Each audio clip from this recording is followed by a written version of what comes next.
আমরা অ্যাকচুয়ালি কি করেছিলাম দেখ, আমরা একটা একটা নিকেল ক্রিস্টালের ওপরে আমরা একটা ইলেকট্রন বিম ফেলেছিলাম, ঠিক আছে? একটা নিকেল ক্রিস্টালের ওপরে নরমালি একটা ইলেকট্রন বিম ফেলেছিলাম, ওকে? আমরা অ্যাকর্ডিং টু ডি ব্রগলির হাইপোথিসিস এই ইলেকট্রন বিমটার ওয়েভলেন্থ দেখেছিলাম কত? 1.65 অ্যাংস্ট্রম মতো, তাই তো? ক্লিয়ার? বা 1.67 কাছাকাছি অ্যাংস্ট্রম। দেখেছিলাম যে এই ইলেকট্রন বিমটা 50 ডিগ্রি অ্যাঙ্গেলে, কত?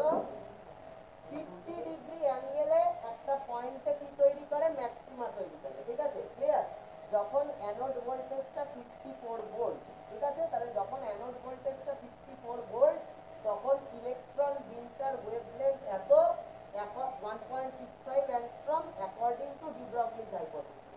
সেই সময় আমি দেখেছিলাম যে ইলেকট্রন বিমটা স্ক্যাটার হওয়ার পর 50 ডিগ্রি অ্যাঙ্গেলে কি করে? একটা ম্যাক্সিমা তৈরি করে, ঠিক আছে? ক্লিয়ার? এই নিকেল ক্রিস্টালটা দিয়ে, এই নিকেল ক্রিস্টালটার উপরে আমরা যদি ইলেকট্রন বিম না ফেলে একটা এক্স-রে ওয়েভ ফেলতাম, তাহলে সেটাও অফ ওয়েভলেন্থ কত? 1.65 অ্যাংস্ট্রম। সেম ওয়েভলেন্থে এই ইলেকট্রন বিমটার যে ডি ব্রগলি ওয়েভলেন্থ, সেই সেম ওয়েভলেন্থের একটা এক্স-রে ওয়েভ ফেললেও সেটা 50 ডিগ্রি অ্যাঙ্গেলে কি করছিল? একটা ম্যাক্সিমা তৈরি করছিল অ্যাকর্ডিং টু ব্র্যাগস ডিফ্র্যাকশন ল। এটার থেকে আমরা কি বলতে পারি? এটার থেকে বলতে পারি যে ইলেকট্রনটা নিকেল ক্রিস্টাল দিয়ে ডিফ্র্যাক্টেড হচ্ছে in the same way x-ray ওয়েভটা নিকেল ক্রিস্টাল দিয়ে ডিফ্র্যাক্টেড হচ্ছে, ঠিক আছে? এক্স-রে ওয়েভটা ঠিক যেরকম ভাবে নিকেল ক্রিস্টাল দিয়ে ডিফ্র্যাক্টেড হচ্ছে, ঠিক সেরকম ভাবে ইলেকট্রন বিমটা নিকেল ক্রিস্টাল দিয়ে ডিফ্র্যাক্টেড হচ্ছে, ওকে? The electron beam is being diffracted by the nickel crystal in the same way as the X-ray wave does. বোঝা গেল? ক্লিয়ার? তাহলে এখান থেকে আমরা কি বলতে পারি? The electron beam actually is a wave, ঠিক আছে? There is a wave nature associated with the electron particle, ঠিক আছে? And obviously that is exactly according to the hypothesis of de Broglie. de Broglie কি যেভাবে একটা ইলেকট্রনকে wave বা একটা পার্টিকেলকে wave suggest করেছিল, ঠিক সেভাবেই ইলেকট্রন বিমটা একটা ওয়েভ, ঠিক আছে? আমরা ডেভিসন জার্মার এক্সপেরিমেন্ট থেকে এই কনক্লুশনটাই ড্র করতে পারি, okay? This actually verified the de Broglie's hypothesis. Davisson Germer এক্সপেরিমেন্টের কনক্লুশনটা actually verified de Broglie's hypothesis. Clear? কারণ কি? এই ইলেকট্রন বিমটা ঠিক সেভাবেই বিহেভ করছে যেমন ভাবে একটা এক্স-রে ওয়েভ বিহেভ করে, তাই জন্য, ঠিক আছে? ক্লিয়ার? এবং অবভিয়াসলি এর ওয়েভলেন্থটা ক্যালকুলেট করেছি কি দিয়ে? কি ইউজ করে? De Broglie hypothesis. তার মানে de Broglie hypothesis is correct. বোঝা গেল? এটাই ছিল ডেভিসন জার্মার এক্সপেরিমেন্টের conclusion. This is how the conclusion of Davisson Germer experiment verified de Broglie hypothesis. বোঝা গেল? ফাইন। এবার সৌম্য বল, কি বলছিলি? হ্যাঁ,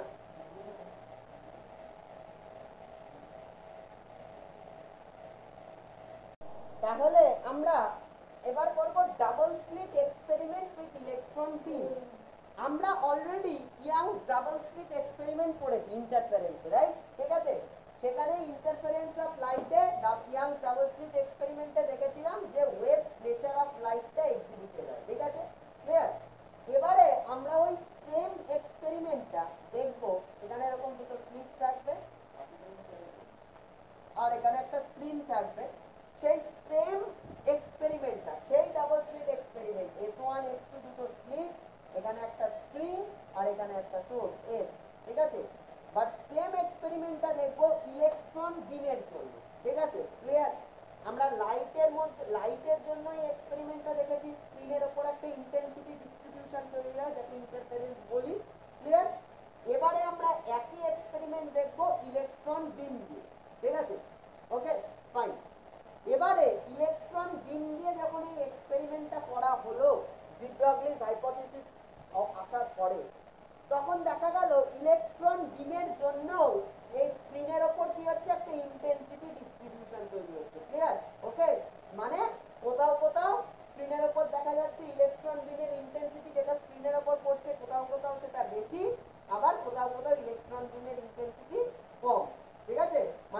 of electron hitting the screen কোথাও কোথাও বেশি কোথাও কোথাও কম, ঠিক আছে?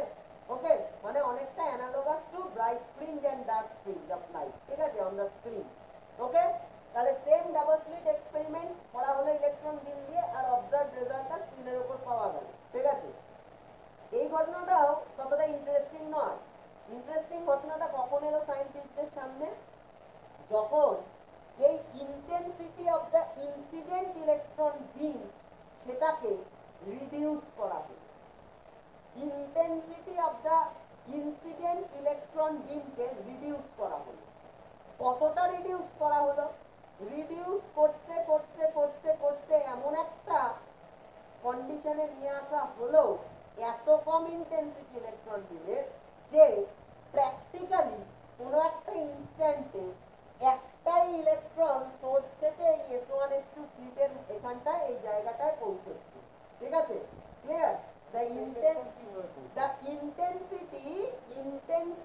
of the incident electron beam is gradually decreased and decreased in the extent so that practically only one electron reaches the position of the slits S1 and S2 at one instant, ঠিক আছে? এরকম করে দেওয়া হলো, ঠিক আছে? বোঝা গেল? এবার ওই একটা ইলেকট্রন যেটা একটা গিভেন ইনস্ট্যান্টে এই স্লিট দুটোর জায়গায় এসে পৌঁছচ্ছে, সেই ইলেকট্রনটা is expected to pass either through S1 or through S2, either of the two slits. একটা ইলেকট্রন এই দুটো স্লিটের যে কোনো একটা দিয়েই পাস করবে, তাই তো? কারণ একটা ইলেকট্রন একটা স্লিট দিয়ে পাস করলে আর একটা স্লিট দিয়ে পাস করতে পারবে না, ঠিক আছে? তার মানে electron beam is expected to pass through one slit and another slit, সেখান থেকে কোনো ইলেকট্রন বিম পাস করবে না। যদি না হয় তাহলে immediately the interference pattern on the screen will vanish, right? কারণ দুটো স্লিট দিয়ে যদি বিম না পাস করে তাহলে দুটো ওয়েভের মধ্যে ইন্টারফেয়ার করার কোনো জায়গা নেই। একটা স্লিট দিয়ে একটা ওয়েভ ফ্রন্ট পাস করছে, আর একটা স্লিট দিয়ে ওয়েভ ফ্রন্ট নেই, তার মানে কোনো ইন্টারফারেন্সের জায়গায় নেই। তাহলে ইমিডিয়েটলি স্ক্রিনের ওপর কোনো ইন্টেন্সিটি ডিস্ট্রিবিউশন বা ইন্টারফারেন্স দেখতে পাবো না। But to the greatest surprise of the scientist, তখনও স্ক্রিনের ওপর ইন্টারফারেন্স প্যাটার্ন দেখতে পাওয়া যাচ্ছে। আর স্ক্রিনের ওপর ইন্টারফারেন্স প্যাটার্ন দেখতে পাওয়া যাচ্ছে মানে ইলেকট্রনটা এই দুটো স্লিট দিয়েই পাস করেছে, ক্লিয়ার? এবার ইলেকট্রন, একটা ইলেকট্রন দুটো স্লিট দিয়ে কি করে পাস করতে পারে? কারণ ইলেকট্রনস আর ইনডিভিজিবল, ইলেকট্রনটা ইনডিভিজিবল পার্টিকেল, তাহলে সেটা এই দুটো স্লিট দিয়ে সাইমালটেনিয়াসলি পাস করতে পারে না। একমাত্র পারে যদি ইলেকট্রনটা একটা ওয়েভ, ঠিক আছে? এক্স্যাক্টলি, ইলেকট্রনটা যখনই একটা particle, it cannot simultaneously pass through the two slits, but when you consider the wave nature of electron, only then it is possible that both S1 and S2 are the sources of the secondary wavelets generated for the electron beam. বোঝা গেল? Clear? তার মানে এই এক্সপেরিমেন্টটাও ছিল একটা revolutionary experiment, the double slit experiment with the electron beam that actually predicted the wave nature of electron, the wave nature associated with the electron particle, and that was a firm proof that de Broglie's hypothesis was correct. Clear? Okay.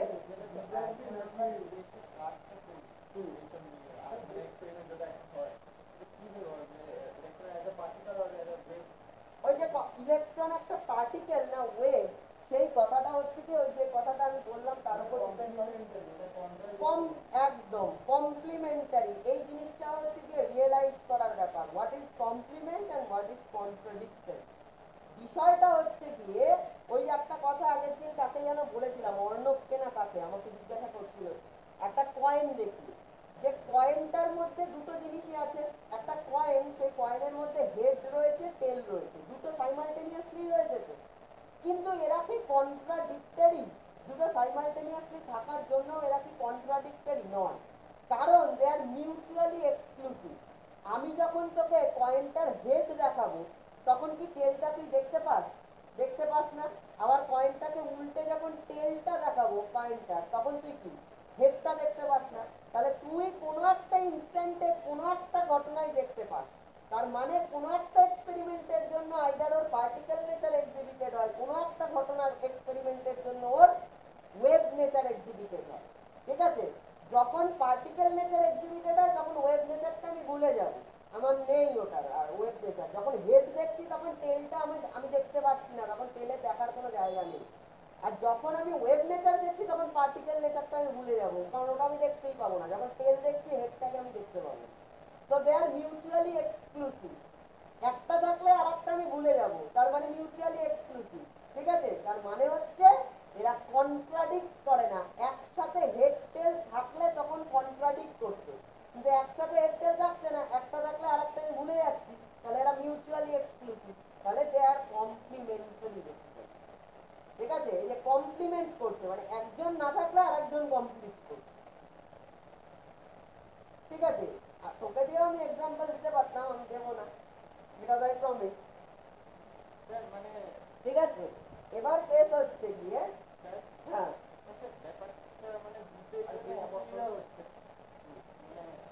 একটা ধরো এই electron আছে, দেখ Fourier transform এই জিনিসটা কি।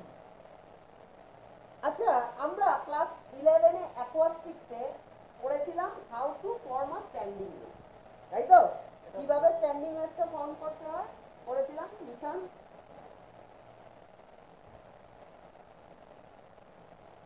আয়ুষ হ্যাঁ একদম একদম রুডিমেন্টারি লেভেলে বল থিওরিটা। স্ট্যান্ডিং ওয়েভটা কি করে ফর্ম করে? দুটো plane progressive wave having equal amplitude and frequency opposite direction থেকে এসে সুপারপোজ করলে কি তৈরি হয়? স্ট্যান্ডিং ওয়েভ ফর্ম করে। একটা সেন্টেন্স বলতে পারিস না ঠিক করে, বুঝলি? আচ্ছা, এইভাবে ক্লাস 11-এ আমরা শিখেছিলাম, তাই তো? অ্যাকোয়াস্টিক্সে স্ট্যান্ডিং ওয়েভ কি করে ফর্ম করে, রাইট? এইবার এই স্ট্যান্ডিং ওয়েভ ফরমেশনটা ভালো করে শুনবি। এই স্ট্যান্ডিং ওয়েভ ফরমেশনটা, এই যে আইডিয়াটা আমরা শিখেছিলাম, এই আইডিয়াটা হচ্ছে দ্য সিম্পলেস্ট আইডিয়া। এই আইডিয়াকে যখন আমরা জেনারেলাইজ করি, ঠিক আছে, তখন সেই জেনারেলাইজেশনটা কি বলে সেটা এবার আমরা দেখব। ঠিক আছে, ভালো করে দেখ, প্রত্যেকে বোর্ডের দিকে দেখা, এখন একটা লিখবি না, খালি বোর্ডের দিকে আগে দেখাবি সবাই। সেটা হচ্ছে ভালো করে দেখ। তাহলে কি বললাম, স্ট্যান্ডিং ওয়েভ কি করে ফর্ম করে ক্লাস 11-এ শিখেছিলাম, that was the simplest idea. এবারে ওই আইডিয়াটার জেনারেলাইজেশন কি করে হয় আমরা দেখি। দেখ ভালো করে, সেটা হচ্ছে গিয়ে ডিফারেন্ট ফ্রিকোয়েন্সি। আমরা শিখেছিলাম শুধুমাত্র সেম ফ্রিকোয়েন্সি সেম অ্যামপ্লিটিউডের ওয়েভ উল্টো দিক থেকে অপোজিট দিক থেকে এসে সুপারপোজ করলে স্ট্যান্ডিং ওয়েভ তৈরি হয়। Fine, that was fine. এই আইডিয়াটার জেনারেলাইজেশন কি? ডিফারেন্ট ফ্রিকোয়েন্সির অনেক প্রচুর ইনফাইনাইট নাম্বার অফ ওয়েভস যখন সুপারপোজ করে, ঠিক আছে, different frequency infinite number of plane progressive waves যখন মানে সাইন ওয়েভস কস ওয়েভস যখন সুপারপোজ করে, তখন actually they produce a standing wave. ঠিক আছে, ক্লিয়ার? ফাইন, বোঝা গেল? ভালো করে দেখ। তার মানে different frequencies the plane progressive waves, infinite numbers of plane progressive waves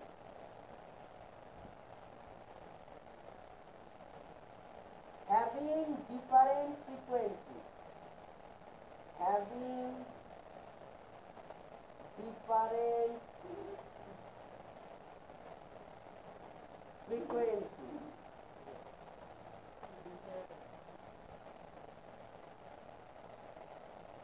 superpose to produce a standing wave.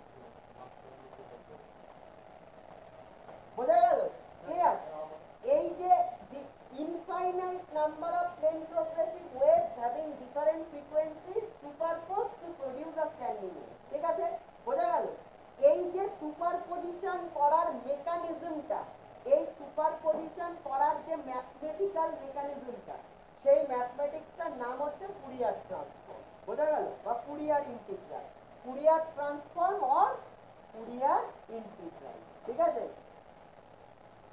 বোঝা গেল? ক্লিয়ার? ঠিক আছে, ম্যাথমেটিক্যাল ফর্মালিজমটার নাম হচ্ছে ফুরিয়ার ট্রান্সফর্ম বা ফুরিয়ার ইন্টিগ্রাল। ঠিক আছে, ওকে। এবারে তুই আমার একটা কথা বল, একটা স্ট্যান্ডিং ওয়েভ কি? আগের দিনও বলেছি, আগের ক্লাসে, স্ট্যান্ডিং ওয়েভটা কি? যেখানে ওয়েভটা দাঁড়িয়ে রয়েছে, স্টেশনারি, স্ট্যান্ডিং। ঠিক আছে, ওয়েভ মানে কি? ডিস্টারবেন্স। ঠিক আছে, so when the disturbance is standing or stationary or the disturbance is localized, ফিজিক্সের ভাষায় বলতে গেলে কি বলে? লোকালাইজড। ঠিক আছে, তাকে কি বলে? একটা স্ট্যান্ডিং ওয়েভ। ঠিক আছে, মানে ধর একটা ওয়েভ ডিস্টারবেন্স, ধর এইরকম। ঠিক আছে, একটা ওয়েভ ডিস্টারবেন্স স্পেসের একটা জায়গাতে দাঁড়িয়ে রয়েছে। ঠিক আছে, প্লেন প্রোগ্রেসিভ ওয়েভ মানে কি? ভালো করে শোন, প্লেন প্রোগ্রেসিভ ওয়েভ মানে কি? প্লেন প্রোগ্রেসিভ ওয়েভ মানে একটা ওয়েভ ডিস্টারবেন্স মিডিয়ামের মধ্যে দিয়ে প্রোপাগেট করে যাচ্ছে, progressive wave. So it is progressing to the medium.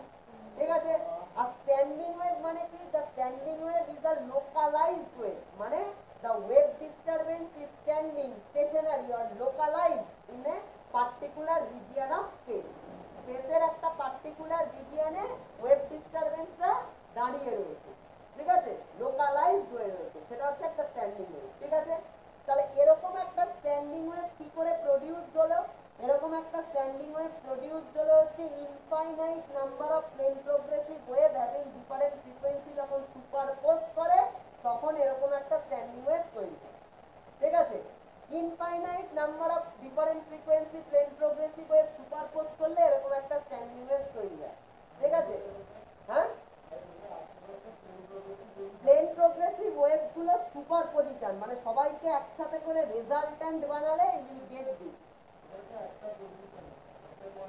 হ্যাঁ, মানে এটা থাকা মানে কি? রেজাল্ট্যান্ট মানে কি? রেজাল্ট্যান্ট মানে বাকিগুলোর বদলে এটা আছে। তাহলে ধর আসলে অনেক প্লেন প্রোগ্রেসিভ ওয়েভ আছে অফ ডিফারেন্ট ফ্রিকোয়েন্সি, তাদের রেজাল্ট্যান্ট হচ্ছে এই স্ট্যান্ডিং ওয়েভ। ঠিক আছে, clear? Okay, it is a direct consequence of this mathematics. বোঝা গেল? ক্লিয়ার? বোঝাতে পারলাম? ঠিক আছে, এই স্ট্যান্ডিং ওয়েভটাই আসলে কি? একটা localised standing wave actually represents a particle according to de Broglie. আগের ক্লাসেও বলেছি, একটা স্ট্যান্ডিং ওয়েভই একমাত্র একটা পার্টিকেলকে রিপ্রেজেন্ট করতে পারে। ঠিক আছে, সো আর localised standing wave actually represents a particle. Clear? Okay, according to de Broglie. ঠিক আছে, এই লোকালাইজড স্ট্যান্ডিং ওয়েভের একটা সুন্দর নাম আছে, একে বলে ওয়েভ প্যাকেট। কি বলে? Wave packet. ঠিক আছে, clear? So a wave packet is the representation of a particle. ঠিক আছে, বোঝা গেল? একদম ক্লিয়ার। ফোটন একটা প্যাকেট, সেই প্যাকেটটা হচ্ছে এইরকম। ঠিক আছে, এইরকম। ঠিক আছে, একটা ওয়েভ প্যাকেট। ঠিক আছে, তার মানে এরকম পালসেস। তার মানে একটা জিনিস চিন্তা করতো, লাইট কি? আর যদি ফোটন ভাবিস, ফ্লো অফ ফোটন, তাহলে বলতো লাইট কি? এরকম একটা প্লেন প্রোগ্রেসিভ ওয়েভ। লাইট কি এরকম একটা প্লেন প্রোগ্রেসিভ ওয়েভ, যেটা ম্যাক্সওয়েল বলেছিল। ঠিক আছে, হ্যাঁ, একদম একদম পারফেক্ট অ্যান্সার। ম্যাক্সওয়েল যেটা বলেছিল, it is a plane progressive electromagnetic wave, it is correct, but for interference, diffraction and all that. কিন্তু যখন photoelectric effect, then light is this, a photon. So a photon means a particle, and that's represented by a wave packet. বোঝা গেল? Clear? এটা হচ্ছে গিয়ে photo electric এফেক্টের কেস। কারণ আইনস্টাইন বললো অ্যাকচুয়ালি এই জিনিসটাকে পাইলট করে নিয়ে যায়, এই জিনিসটা মানে this is a pilot wave, আর এইটাকে ক্যারি করে নিয়ে যায় এই জিনিসটা। এটা আইনস্টাইনের এই হাইপোথিসিসটা, যেটা আইনস্টাইন বলছিল। ঠিক আছে, clear? Okay, that was not even tested. ঠিক আছে, ওকে, এবার যে কথাটা বলছিলাম, ঠিক আছে, বোঝা গেল? ওকে, তাহলে this type of plane progressive wave actually superposed to produce a wave packet. ঠিক আছে, ক্লিয়ার? ফাইন। এইবার ফুরিয়ার ট্রান্সফর্মের একটা অসাধারণ কনসিকোয়েন্স আছে। দেখ, ফুরিয়ার ট্রান্সফর্মের একটা অসাধারণ কনসিকোয়েন্স আছে। সবাই প্লিজ বি অ্যাটেন্টিভ একটু। এই জায়গাটা একটু অ্যাটেন্টিভ হবে, লেখা পরে লিখবি, এই জায়গাটা অ্যাটেন্টিভ হবে সবাই।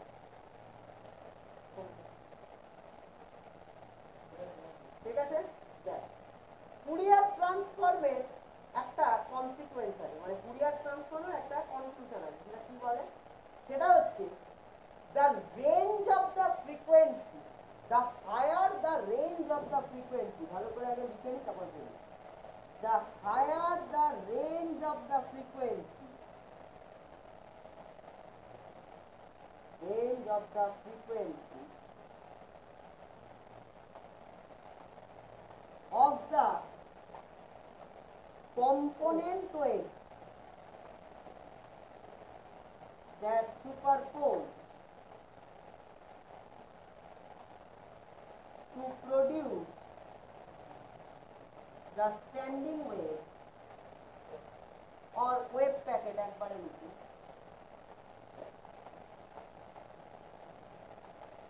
the more localized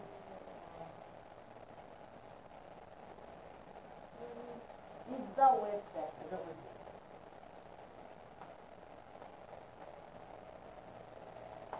ঠিক আছে, ভালো করে কথাটা দেখ, the higher the range of the frequencies of the component wave that superpose to produce the wave packet, the more localized is the wave packet. মানে ভালো করে আগে বলি শোন, সেটা হচ্ছে আমরা কি বললাম, অনেক কম্পোনেন্ট ওয়েভ অফ ডিফারেন্ট, অনেক component progressive wave of different frequency যারা সুপারপোজ করে একটা স্ট্যান্ডিং ওয়েভ তৈরি করে। ঠিক আছে, ক্লিয়ার?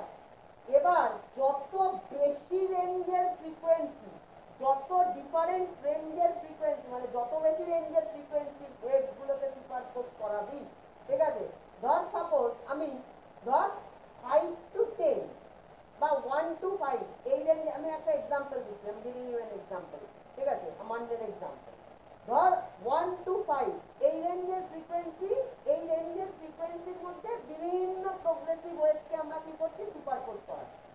ঠিক আছে, ওকে, তাহলে তুই যদি এরকম একটা ওয়েভ প্যাকেট পাস, তাহলে 1 to 100 এই রেঞ্জের ডিফারেন্ট ফ্রিকোয়েন্সির কম্পোনেন্ট ওয়েভকে সুপারপোজ করালে তুই gate a wave packet like this.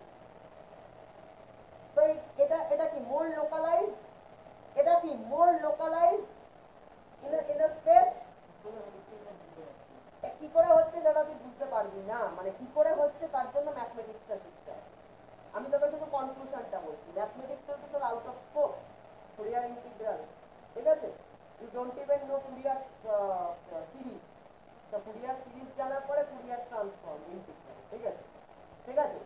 কথাটা হচ্ছে তুই কনক্লুশনটা বোঝার চেষ্টা কর, কনক্লুশনটা হচ্ছে যত বেশি রেঞ্জের ফ্রিকোয়েন্সি তুই কম্পোনেন্ট ওয়েভস গুলোকে সুপারপোজ করাবি, মানে ধর 1 to 5 এই ফ্রিকোয়েন্সি রেঞ্জের মধ্যে তুই অনেক ওয়েভকে 1 to 5, ঠিক আছে, মানে ওর ভেতর যত কম্পোনেন্ট ওয়েভ থাকবে তার ফ্রিকোয়েন্সি কোথা থেকে কতর মধ্যে থাকবে, 1 to 5, তাহলে 1 to 5 ফ্রিকোয়েন্সি রেঞ্জের মধ্যে ডিফারেন্ট ফ্রিকোয়েন্সির অনেক প্রোগ্রেসিভ ওয়েভকে তুই সুপারপোজ করাবি, ঠিক আছে, সেটা করিয়ে তুই এরকম একটা ওয়েভ প্যাকেট করবি। ঠিক আছে, এবার 1 to 100 ফ্রিকোয়েন্সি রেঞ্জের মধ্যে ডিফারেন্ট ফ্রিকোয়েন্সির অনেক ইনফাইনাইট নাম্বার অফ ওয়েভকে সুপারপোজ করালে তুই একটা ওয়েভ প্যাকেট পাবি এরকম। এবার তুই বল কোন ওয়েভ প্যাকেটটা বেশি localised. Obviously this wave packet is much localised, much more localised. এখানে ওয়েভ প্যাকেটটা কি, ওয়েভ ডিস্টারবেন্সটা স্পেসের মধ্যে অনেকটা এক্সটেন্ডেড, কিন্তু এখানে স্পেসের মধ্যে ওয়েভ প্যাকেটটা বা ওয়েভ ডিস্টারবেন্সটা অনেক বেশি লোকালাইজড, রাইট? ক্লিয়ার, বোঝা গেল? ওকে, হ্যাঁ বল। যত বেশি আমি নেবো, স্যাম্পল নেবো, তাহলে তত মানে অ্যাকুরেট অ্যান্সার আসে খানিকটা বলতে পারি। অবভিয়াসলি অবভিয়াসলি ওকে, হ্যাঁ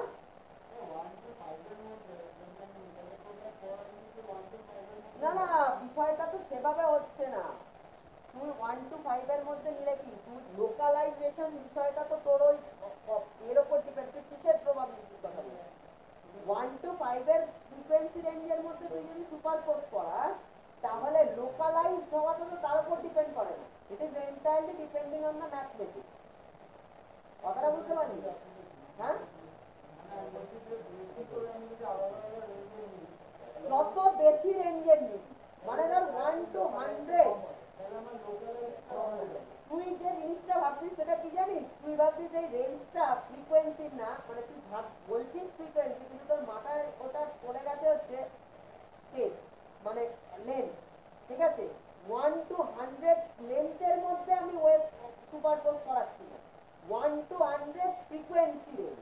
ঠিক আছে, ডিফারেন্ট ফ্রিকোয়েন্সি রেঞ্জের মধ্যে আমি সুপারপোজ করাচ্ছি। যত বেশি রেঞ্জে ফ্রিকোয়েন্সি রেঞ্জে আমি সুপারপোজ করাবো তত লোকালাইজ হবে, আর যত কম রেঞ্জে লোকালাইজ মানে হচ্ছে স্পেসের যত কম জায়গাতে ওয়েভ ডিস্টারবেন্সটা কনফাইন্ড থাকবে।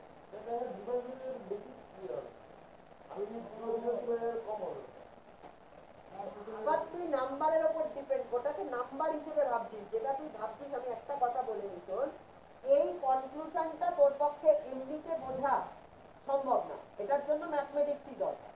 ঠিক আছে, এটা এমনিতে তুই বুঝতে পারবি না এই কনক্লুশনটা। এই কনক্লুশনটা ম্যাথমেটিক্সের কনক্লুশন। ঠিক আছে, কিন্তু কথাটা যেটা বলছি সেটা বোঝার চেষ্টা কর। সেটা হচ্ছে ডিফারেন্ট ফ্রিকোয়েন্সির অনেক, মানে ধর ফ্রিকোয়েন্সি মানে কি, একটা ওয়েভ আছে ধর এইরকম, একটা ওয়েভ আছে এইরকম ফ্রিকোয়েন্সি। ঠিক আছে, এই ওয়েভটা এদিকেও চলছে এদিকেও চলছে, একটা প্রোগ্রেসিভ ওয়েভ। ঠিক আছে, দুদিকেই চলছে। ঠিক আছে, পুরো -ইনফিনিটি টু +ইনফিনিটি সব জায়গায় আছে এই ওয়েভটা। ঠিক আছে, এর সঙ্গে আরেকটা ওয়েভ তুই এরকম ভাবে অ্যাড কর। এটা কি? এটা অনেক কম ফ্রিকোয়েন্সি, বুঝতে পারলি? এটা অনেক কম ফ্রিকোয়েন্সি। ঠিক আছে, এরপরে আরেকটা ওয়েভকে অ্যাড কর। ঠিক আছে, এরকম ডিফারেন্ট ফ্রিকোয়েন্সি রেঞ্জের ওয়েভগুলোকে তুই যদি একসাথে সুপারপোজ করাস, then you get a wave packet. ঠিক আছে, এবার ফ্রিকোয়েন্সি রেঞ্জ যত বেশি হবে, ওয়েভ কম্পোনেন্ট ওয়েভসগুলোর ফ্রিকোয়েন্সি রেঞ্জটা যত বেশি হবে, তত কি হবে, এই ওয়েভ প্যাকেটটা লোকালাইজ হবে, মানে তত কম স্পেসে হ্যাঁ স্ট্যান্ডিং ওয়েভ, একদম স্ট্যান্ডিং ওয়েভটা তত লোকালাইজ হবে, মানে স্পেসের মধ্যে তত কম রিজিয়নে ও কনফাইন্ড থাকবে ডিস্টারবেন্সটা। বোঝা গেল? বুঝতে পারলাম? ঠিক আছে, হ্যাঁ, ভিজুয়ালাইজ মানে তুই এই জিনিসটা তো বুঝতে পেরেছিস, এই জিনিসটা তো বুঝতে পেরেছিস, যত বেশি ফ্রিকোয়েন্সি তুই রেঞ্জটা যত বেশি নিবি, তত সুপারপোজ করালে কি হবে, ও তত লোকালাইজ হবে। ঠিক আছে, এটা হচ্ছে কনক্লুশনটা, mathematical conclusion for the Fourier interface. ঠিক আছে, এবার এখান থেকে যে জিনিসটা আমি বলবো সেটা হচ্ছে যে, তাহলে এটা লেখা হয়ে গেছে না, তাতে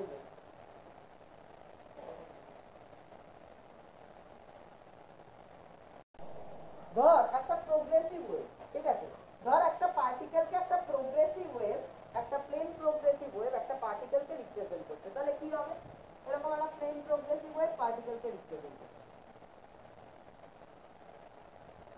ঠিক আছে, -ইনফিনিটি থেকে +ইনফিনিটি অবধি সব জায়গায় প্রোগ্রেসিভ ওয়েভটা চলছে।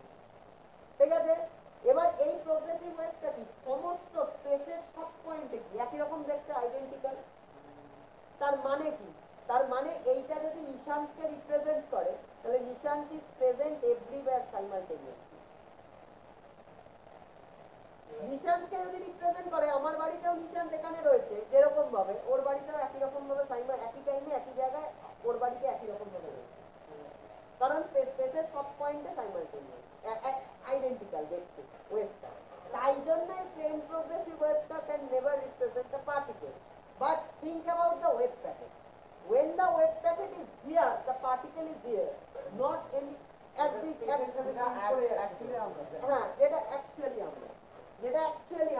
actually this wave packet represents a particle.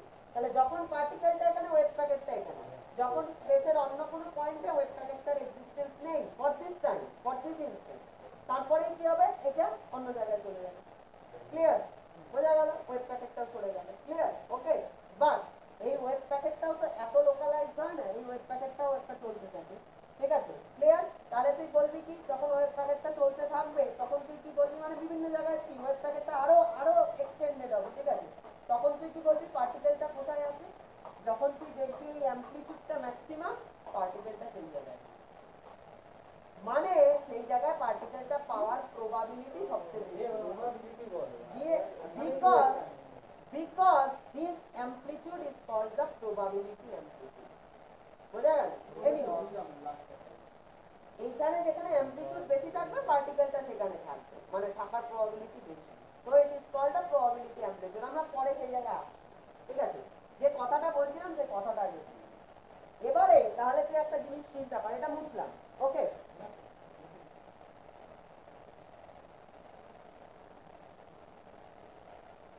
এবার জিনিসটা দেখ, ভালো করে দেখ। একটা একটা কম্পোনেন্ট ওয়েভে, ভালো করে এই জিনিসটা দেখ, একটা কম্পোনেন্ট ওয়েভের যদি একটা ফ্রিকোয়েন্সি থাকে, ফ্রিকোয়েন্সি থাকা মানে কি তার একটা অ্যাসোসিয়েটেড ওয়েভলেন্থ আছে, তাই তো? ক্লিয়ার? একটা কম্পোনেন্ট ওয়েভের যদি ফ্রিকোয়েন্সি থাকে নিউ, তাহলে অবভিয়াসলি সি বাই নিউটা কি? ওর ওয়েভলেন্থ ল্যামডা, ঠিক আছে? ক্লিয়ার? আর ল্যামডা যখনই আছে তখনই কি ওর সঙ্গে অ্যাসোসিয়েটেড একটা মোমেন্টাম ভ্যালু আছে P equals to h by lambda according to de Broglie's hypothesis. দেখ বোঝা গেল কি গেল না? বোঝা গেল কি গেল না?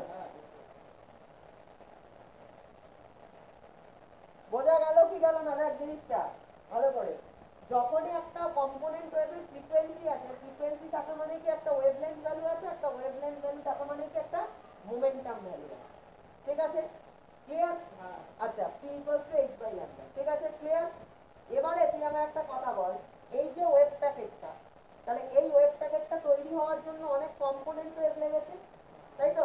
সেই কম্পোনেন্ট ওয়েভগুলো কি ডিফারেন্ট ডিফারেন্ট ফ্রিকোয়েন্সি আছে, ডিফারেন্ট ফ্রিকোয়েন্সি আছে মানে ডিফারেন্ট ওয়েভলেন্থ আছে, প্রত্যেকটা ওয়েভলেন্থের সঙ্গে একটা করে মোমেন্টাম ভ্যালু রয়েছে, ঠিক আছে? তার মানে আমি কি বলতে পারি একটা রেঞ্জ অফ মোমেন্টাম ভ্যালুস কি এই ওয়েভ প্যাকেটটার মধ্যে রয়েছে, তাই তো? একটা রেঞ্জ অফ মোমেন্টাম ভ্যালুস এই ওয়েভ প্যাকেটটার মধ্যে রয়েছে, বলতে পারি তো? ক্লিয়ার? ওকে, তাহলে ধর ফর এক্সাম্পল এই ওয়েভ প্যাকেটটা তৈরি হওয়ার জন্য মোমেন্টাম ভ্যালু কত? ধর 1 to 5, ঠিক আছে? 1 to 5, ঠিক আছে? ক্লিয়ার? ওকে, কারণ এই ওয়েভ প্যাকেটটা তৈরি হওয়ার জন্য যে কম্পোনেন্ট ওয়েভগুলো সেগুলোর ফ্রিকোয়েন্সি রেঞ্জ কত আমি এক্সাম্পলে বলেছি 1 to 5, ঠিক আছে? ফ্রিকোয়েন্সি রেঞ্জ 1 to 5 মানে আমি জাস্ট এক্সাম্পল দিচ্ছি, তার মানে তুই ধরে নে ওয়েভলেন্থ রেঞ্জও 1 to 5, তার সঙ্গে অ্যাসোসিয়েটেড মোমেন্টাম রেঞ্জও 1 to 5, ঠিক আছে? এই ওয়েভ প্যাকেটটা তৈরি হওয়ার জন্য। আর এর পাশের এই ওয়েভ প্যাকেটটা তৈরি হওয়ার জন্য কি frequency range of the component waves is much higher, তাই তো? যত বেশি হায়ার রেঞ্জের frequency of the component wave superpose করবে তত কি হবে? তত ওয়েভ প্যাকেটটা মোর লোকালাইজড হবে। তাহলে এখানে কি ফ্রিকোয়েন্সি রেঞ্জটা অনেক বেশি, মানে এখানে 1 to 5 বলে এখানে 1 to 100 ফ্রিকোয়েন্সি রেঞ্জ, ঠিক আছে? তার মানে ওয়েভলেন্থ রেঞ্জে আমি বলছি এক্সাম্পল দিয়ে যাই 1 to 100, তার মানে মোমেন্টাম প্রত্যেকটা ওয়েভলেন্থের সঙ্গে অ্যাসোসিয়েটেড একটা মোমেন্টাম আছে, তাহলে মোমেন্টাম রেঞ্জটাও ধর আমি বলছি 1 to 100, ঠিক আছে? ক্লিয়ার? বোঝা গেল? তাহলে এই ওয়েভ প্যাকেটটার ক্ষেত্রে কত মোমেন্টাম রেঞ্জ আছে? 1 to 5, তাহলে এই ওয়েভ প্যাকেটটার মধ্যে 1 to 5 এই মোমেন্টাম রেঞ্জ ধরা আছে, ঠিক আছে? ওকে, আর এই ওয়েভ প্যাকেটটার মধ্যে কত মোমেন্টাম রেঞ্জ আছে? 1 to 100 মোমেন্টাম রেঞ্জ আছে, ঠিক আছে? ক্লিয়ার? এই ওয়েভ প্যাকেটটা লেস লোকালাইজড, এই ওয়েভ প্যাকেটটা মাচ লোকালাইজড, ঠিক আছে? ক্লিয়ার? এবার তুই আমার একটা কথা বল, এখানে পার্টিকেলটা কি, এখানে পার্টিকেলটা কোন জায়গায় আছে? পার্টিকেলটা আছে হচ্ছে এই জায়গা থেকে এই জায়গার মধ্যে যে কোনো একটা জায়গায়, ঠিক আছে? ক্লিয়ার? যে কোনো একটা জায়গায় পার্টিকেলটা রয়েছে, ওকে ফাইন। ওকে, এখানে পার্টিকেলটা কোন জায়গায় আছে? এইখান থেকে এইটুকুর মধ্যে আছে, ঠিক আছে? ক্লিয়ার? তার মানে এখান থেকে এখানে কি হলো? The position of the particle is more precisely defined, তাই না? এখানে পার্টিকেলটা এতটা জায়গার মধ্যে যেখানে খুশি থাকতে পারে, আর এখানে পার্টিকেলটা এইটুকু জায়গার মধ্যে রয়েছে, তার মানে কি এখানে পার্টিকেলটার যা পজিশনে, যা তুই পজিশনটার মধ্যে যে প্রেডিক্ট করার থেকে এখানে পজিশনটা প্রেডিক্ট করা অনেক সহজ হয়ে গেল না? তাহলে এখানে যতটা পজিশন প্রেডিক্ট করা ছিল তার থেকে অনেক প্রিসাইজ হয়ে গেল না এখানে পজিশনটার ডেফিনেশন, ঠিক আছে? So position of the particle is defined more precisely in this case, and in this case the position is less defined, ঠিক আছে? ক্লিয়ার? এবারে বল পার্টিকেলের এই ওয়েভ প্যাকেটটার মধ্যে পার্টিকেলের মোমেন্টাম কত? 1 to 5 এই রেঞ্জে, তাহলে 1 থেকে 5 এর মধ্যে কোনো একটা মোমেন্টাম ভ্যালু পার্টিকেলের মোমেন্টাম, তাই তো?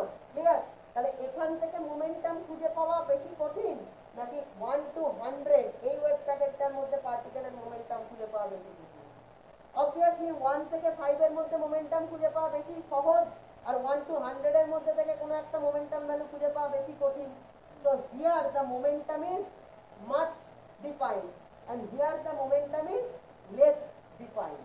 ঠিক আছে, তাহলে এই এক্সাম্পলটার ক্ষেত্রে position is less defined but momentum is well defined, আর এই এক্সাম্পলটার ক্ষেত্রে position is well defined but momentum is less defined. তার মানে the more precisely you define the position of the particle, the less defined becomes the momentum. The Werner-Heisenberg uncertainty principle that the position and the momentum of a particle cannot be defined simultaneously. ঠিক আছে, clear? তুই একটা চিন্তা কর, তুই একটা মাত্র progressive wave নে, একটা প্রোগ্রেসিভ ওয়েভ, সেটা কিরকম? প্লেন প্রোগ্রেসিভ ওয়েভ, সেটা কিরকম? এই চলছে, তাই তো, from minus infinity to plus infinity চলছে, বোঝা গেল? ক্লিয়ার? এখানে কি আছে? একটা মাত্র নিউ এর ভ্যালু ফ্রিকোয়েন্সি, তার মানে একটা মাত্র ল্যামডার ভ্যালু ওয়েভলেন্থ, তার মানে একটা মাত্র মোমেন্টামের ভ্যালু পি। ঠিক আছে, তার মানে এর মধ্যে কি রয়েছে? মোমেন্টামের একটাই ভ্যালু আছে, তার মানে কি? Momentum is exactly defined for the particle. If this wave represents a particle, এই ওয়েভটা যদি পার্টিকেল রিপ্রেজেন্ট করে তাহলে কি এর মোমেন্টামের একটাই value, and that is perfectly defined.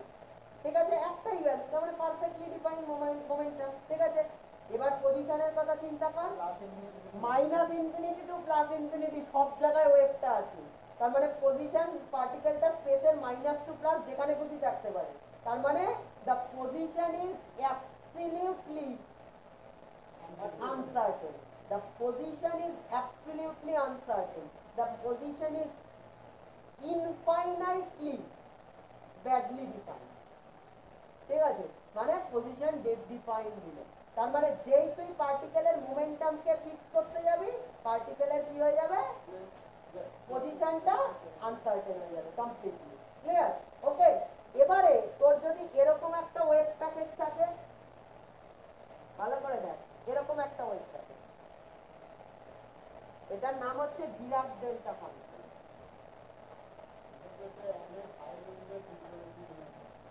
একদম, ভেরি গুড। এটার নাম হচ্ছে ডিরাক ডেল্টা ফাংশন, তার মানে একদম স্পেসের একটা পয়েন্টে এই ডিরাক ডেল্টা ফাংশন মানে কি? স্পেসের একটা পয়েন্টে এরকম স্পাইক আছে আর বাকি সব পয়েন্টে কি জিরো। ঠিক আছে, এটা হচ্ছে ওয়েভ প্যাকেটটা। সাপোজ এই ডিরাক ডেল্টা ফাংশনটা হচ্ছে ওয়েভ প্যাকেটটা। ঠিক আছে, একটা পয়েন্টে স্পাইক আর সব পয়েন্টে জিরো। ঠিক আছে, তার মানেটা কি বলতো?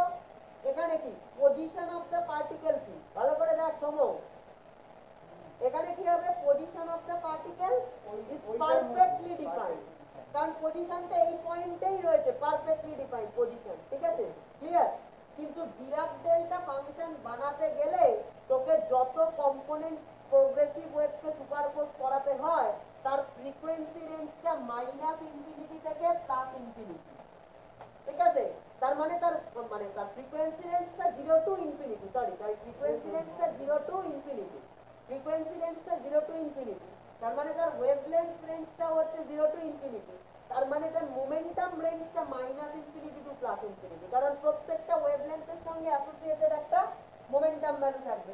তার মানে কি কম্পোনেন্ট ওয়েভগুলোর যে মোমেন্টাম রেঞ্জ সেটা কি minus infinity to plus infinity. তার মানে এই যে ওয়েভ প্যাকেটটা, এই ওয়েভ প্যাকেটটার মধ্যে কত মোমেন্টাম ভ্যালুজ আছে? Infinite number of momentum values আছে, তার মধ্যে কোনো একটা মোমেন্টাম ভ্যালু পার্টিকেলের অরিজিনাল মোমেন্টাম। তাহলে infinite number of momentum values থেকে একটা মোমেন্টাম ভ্যালু ডিফাইন করতে গেলে তোকে কি করতে হবে? ইম্পসিবল, তাই তো? তার মানে কি মোমেন্টামটা ইজ অ্যাবসলিউটলি আনডিফাইন্ড। ঠিক আছে, the momentum is absolutely uncertain. Minus infinity to plus infinity রেঞ্জের মধ্যে থেকে তোর যদি একটা ভ্যালু মোমেন্টামের হয় তার মানেটা কি? মোমেন্টাম ভ্যালুটাকে চুজ করা অ্যাবসলিউটলি, মোমেন্টামটা অ্যাবসলিউটলি আনসার্টেন।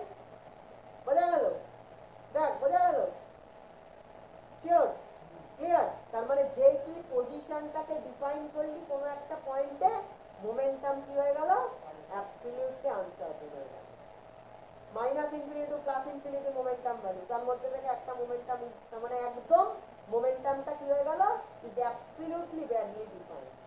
তার মানে যত ভালো করে তুই পজিশনকে ডিফাইন করতে যাবি, মোমেন্টাম তত বাজে করে ডিফাইন হয়ে যাবে। আর যত ভালো করে মোমেন্টামকে ডিফাইন করতে যাবি, পজিশন তত বাজেভাবে ডিফাইন হয়ে যাবে। Clear? This is known as Heisenberg uncertainty principle, and the uncertainty principle has been derived like this. তাহলে uncertainty principle কোথা থেকে এলো ভাব বুঝতে পারলি? সেটাও এলো কি ওই ডি ব্রগলির ওয়েভ পার্টিকেল ডুয়ালিটি থেকে। ডি ব্রগলি যদি ওয়েভ পার্টিকেল ডুয়ালিটির কথা না বলতো, পার্টিকেলের ওয়েভ নেচার না বলতো, তাহলে কখনোই একটা স্ট্যান্ডিং ওয়েভ দিয়ে একটা পার্টিকেলকে রিপ্রেজেন্ট করার কথাও আসতো না, আর সেখান থেকে কখনোই আনসার্টেনটি প্রিন্সিপাল ফলো করতো না। বোঝা গেল? Clear? So this is known as Heisenberg uncertainty principal.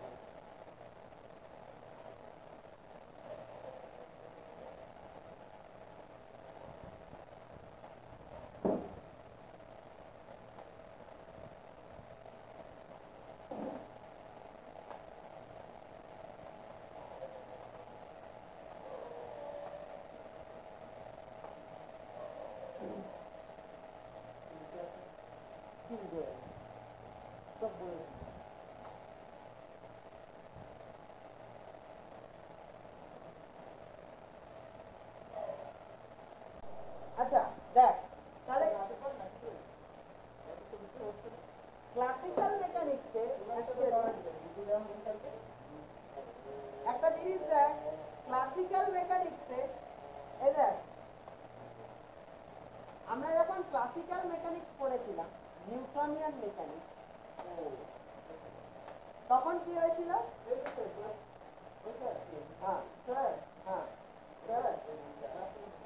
একদম নিউটনিয়ান মেকানিক্স যেটাকে বলি, নিউটনিয়ান মেকানিক্সের মেন কথাটা কি ছিল ভালো করে শোন। নিউটনিয়ান মেকানিক্সের মেন কথাটা কি ছিল ভালো করে শোন।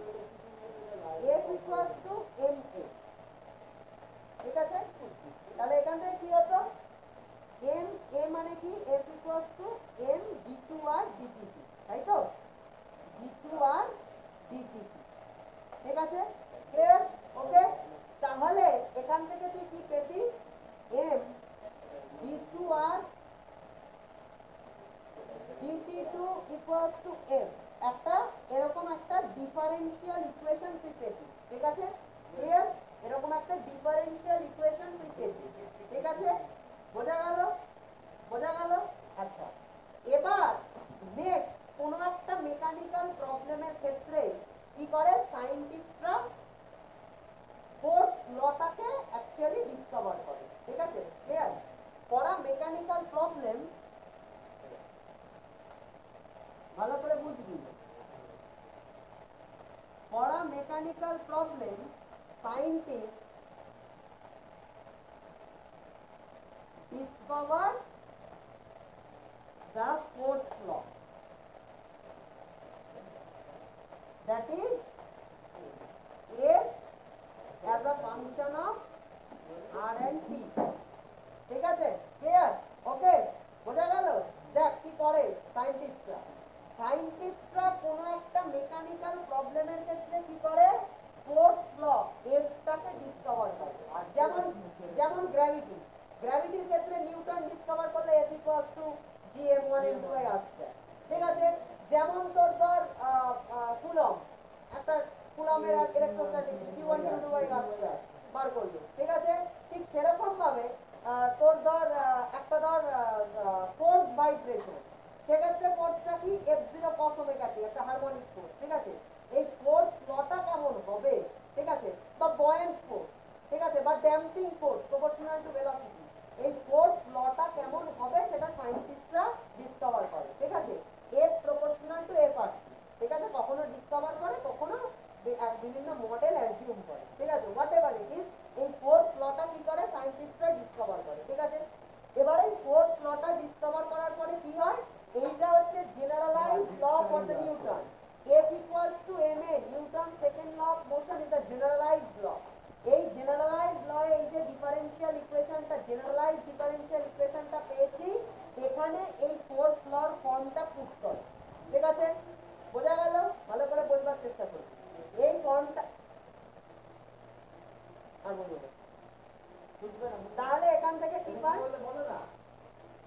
বলছি এই ফোর্স লটাকে ডিসকভার করে সায়েন্টিস্ট করে এই জেনারেলাইজ ডিফারেনশিয়াল ইকুয়েশনটাতে পুট করে। বোঝা গেল? এরপরে কি করে? তুই কিছু লিখিস নি? লিখতে হবে না। এটা জানিস তুই? এবারে এটা কি করতে হয় ভালো করে, তাহলে এটাতে পুট করার পরে কি হয়, একটা ডিফারেনশিয়াল ইকুয়েশন আছে এরকম, তাই তো? m d2 আর dt2 a পার্ট। বোঝা গেল? এরকম একটা ডিফারেনশিয়াল ইকুয়েশন পেয়ে যাই আমরা। এর পরে আমরা কি করি, actually we solve this differential equation mathematically. ঠিক আছে? এটাকে সলভ করে আমরা কি পাই? সলভ করে আমরা পাই হচ্ছে আর position vector as a function of time, তাই তো? Okay, position vector as a function of time. ঠিক আছে? এটাকেই আমরা কি বলি? Trajectory of the particle. বোঝা গেল? Clear? But is the important word. এই যে সলিউশনটা আমরা করি, একটা সেকেন্ড অর্ডার ডিফারেনশিয়াল ইকুয়েশনকে সলভ যখন আমরা করি, তখন কি আসে? ডিফারেনশিয়াল ইকুয়েশনকে সলভ করা মানে কি? ইন্টিগ্রেশন করা, তাই তো? তাহলে একটা সেকেন্ড অর্ডার ডিফারেনশিয়াল ইকুয়েশনকে সলভ করতে গেলে আমার কবার ইন্টিগ্রেশন করতে হয়? দুবার ইন্টিগ্রেশন করতে হয়। দুবার ইন্টিগ্রেশন করতে হলে কি হয়? দুখানা ইন্টিগ্রেশন কনস্ট্যান্ট আছে, তাই তো? সেই দুটো ইন্টিগ্রেশন কনস্ট্যান্ট c1 আর c2, সেটা সলভ করবার জন্য আমার সেই দুটোর ভ্যালু বার করবার জন্য আমার কি করতে হয়? দুখানা বাউন্ডারি কন্ডিশন ইউজ করতে হয়। ঠিক আছে? বোঝা গেল? সেই বাউন্ডারি কন্ডিশন দুটো কি কি এবার লেখা হয়েছে? তাহলে সেই বাউন্ডারি কন্ডিশন দুটো কি হবে বল এখান থেকে বল। তাহলে the second order, তোরা ক্লাস 12 এ পড়িস এখনো ডিফারেনশিয়াল ইকুয়েশন শিখিস নি?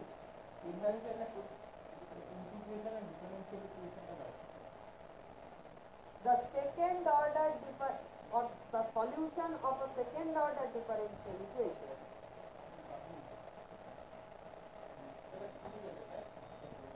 দ্বারা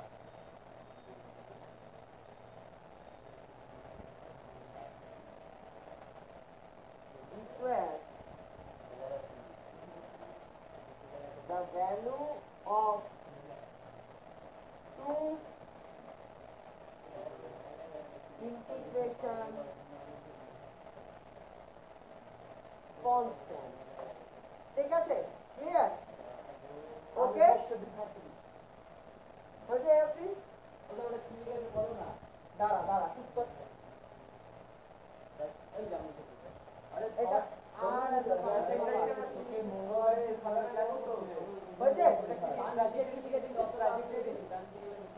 ট্রাজেক্টরি অফ দ্য পার্টিকেল। ঠিক আছে? আচ্ছা, এবারে ইন্টিগ্রেশন কনস্ট্যান্ট দুটোকে বার করার জন্য কি দরকার? Two boundary condition.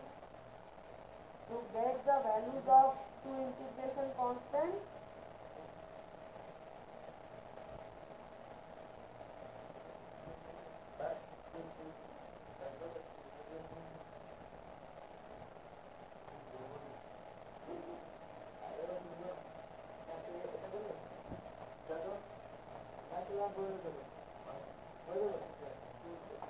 তাহলে কি দরকার? দুটো ইন্টিগ্রেশন কনস্ট্যান্টকে বার করার জন্য দুটো বাউন্ডারি কন্ডিশন দরকার। ঠিক আছে? সেই বাউন্ডারি কন্ডিশন গুলো কি বলতো? সেই বাউন্ডারি কন্ডিশন গুলো হচ্ছে এই দুটো।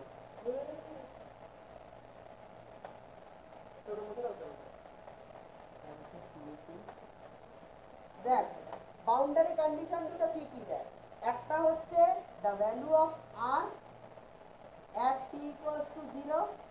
ঠিক আছে? বা আমি এইভাবে লিখি r equals to r0 at t equals to 0। Clear? Okay. আর dr মানে কি? Velocity, right? ক্লিয়ার? তাহলে কি আরেকটা কি? এটা এক নম্বর বাউন্ডারি কন্ডিশন। আর দু নম্বর বাউন্ডারি কন্ডিশনটা কি? dr dt equals to v0 at t equals to 0। Clear? এই দুটো boundary condition. t equal to 0 initial time, সেই সময় কি r equals to r0 মানে পার্টিকেলের পজিশন ভেক্টর, মানে পার্টিকেলের পজিশন।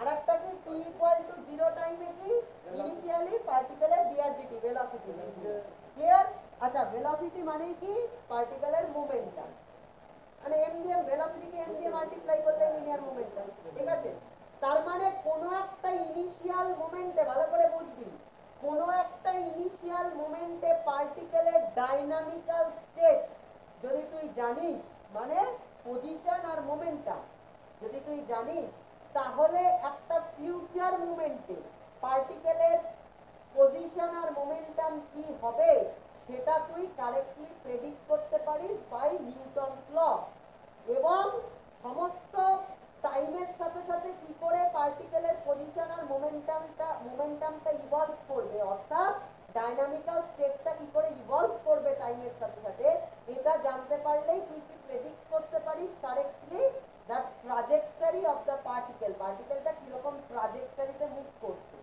এটাই হচ্ছে the common the generalised problem of Newtonian mechanics the heart of classical mechanics এইটাই এন্টায়ারলি আমরা ক্লাসিক্যাল মেকানিক্সে করে থাকি এ বাদ দিয়ে আর কিছু ক্লাসিক্যাল মেকানিক্স নয় বোঝা গেল but now come to the present situation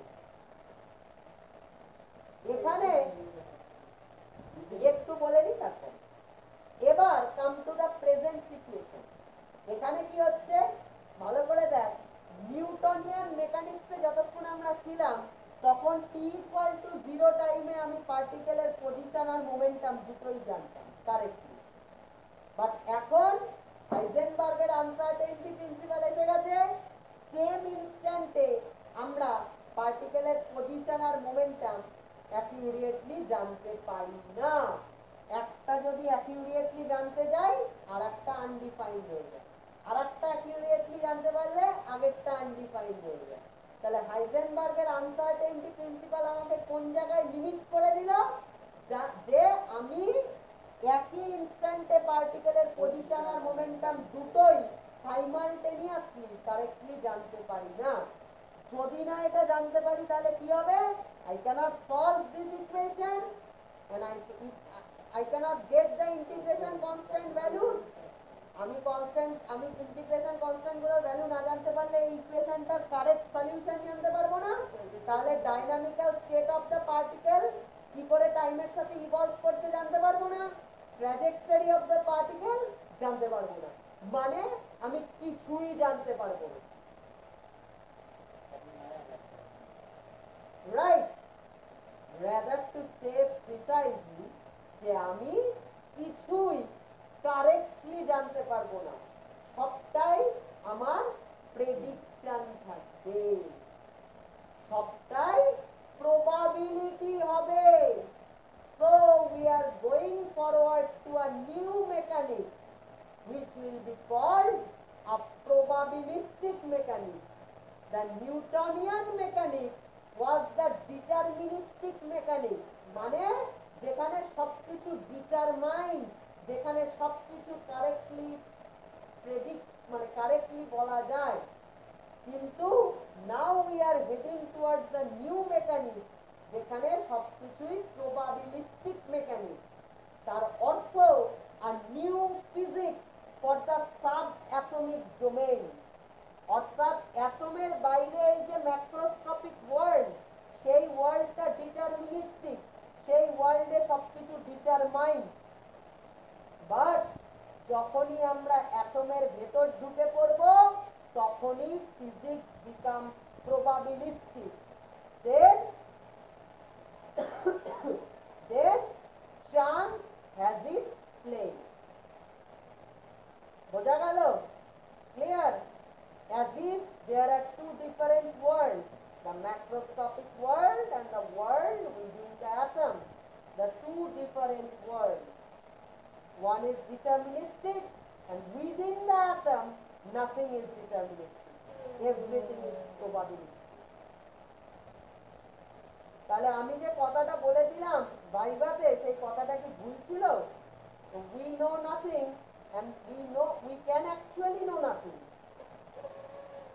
but why do we study because only to examine the extent of our ignorance হাইজেনবার্গের আনসার্টেনটি প্রিন্সিপাল এসে বলে দিল যে আমি কোনো কিছুই আসলে জানি না এবং কোনো কিছু জানতেও পারবো না, শুধু আমি কি করতে পারি, আমি আমার প্রেডিকশনের প্রবাবিলিটিটাকে বলতে পারি। তার মানে কি, প্রেডিকশনের প্রবাবিলিটিটাকে বলতে পারি মানে কি, we are actually examining the extent of our ignorance. We are ignorant, that is for sure, but how much ignorant we are, that is to be determined.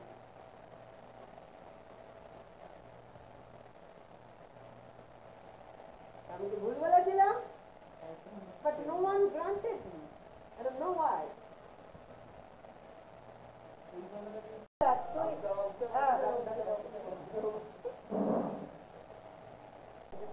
তাহলে দেখ, ইন দ্য প্রেজেন্ট কন্ডিশন কি হচ্ছে, দেখ ভালো করে, in the present condition কি হচ্ছে, তাহলে আমরা যদি একটা পার্টিকেলে, ভালো করে দেখ, এই present, in the present situation আমরা কি দেখছি, আমরা দেখছি আমরা কখনোই যেহেতু কোনো এক সাইমালটেনিয়াসলি পজিশন আর ভেলোসিটি একটা পার্টিকেলে ডিটারমাইন করতে পারি না, সেহেতু আমরা একটা পার্টিকেলের ট্রাজেক্টরিও প্রেডিক্ট করতে পারি না। ঠিক আছে?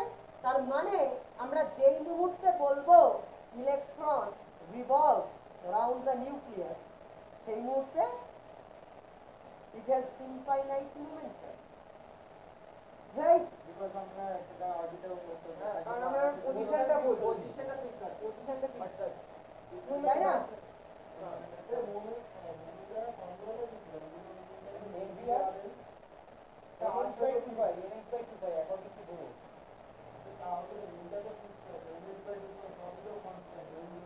ঘটনা হচ্ছে গিয়ে, তার অর্থ হচ্ছে electronic orbit. Nils bore never thought of the uncertainty principle. He only gave the idea of electronic orbits on an ad hoc basis. আমরা সেই জায়গাতে এখন আসছি। এই যে আনসার্টেনটি প্রিন্সিপালটা কি আমাকে বলে দিল, আমাকে লিমিট করে দিল, আনসার্টেনটি প্রিন্সিপালটা। সেটা কি লিমিট করে দিল? সেই লিমিটেশনটা হচ্ছে we cannot predict the trajectory of the particle. তাহলে যেই মুহূর্তে আমি বলবো electron revolves around the nucleus in a circular orbit or in an elliptical orbit, সেই মুহূর্তে ইলেকট্রনের মোমেন্টাম কি হয়ে গেল? ইনফাইনাইট। মানে ইনফাইনাইট মানে মোমেন্টাম হয়ে গেল ইনফাইনাইটলি ইনঅ্যাকিউরেট। ঠিক আছে? তাই তো? মানে আমরা কিছুতেই ওটাকে ডিফাইন করতে পারবো না। ক্লিয়ার? বোঝা গেল? Infinite uncertainty in the momentum arises. বোঝা গেল? ক্লিয়ার? আচ্ছা, এবার যে জায়গাটায় আমরা আসবো, ভালো করে দেখ, ভালো করে, একটা the energy levels of a harmonic oscillator, ভালো করে এই জায়গাটা দেখ, the energy levels of a harmonic oscillator.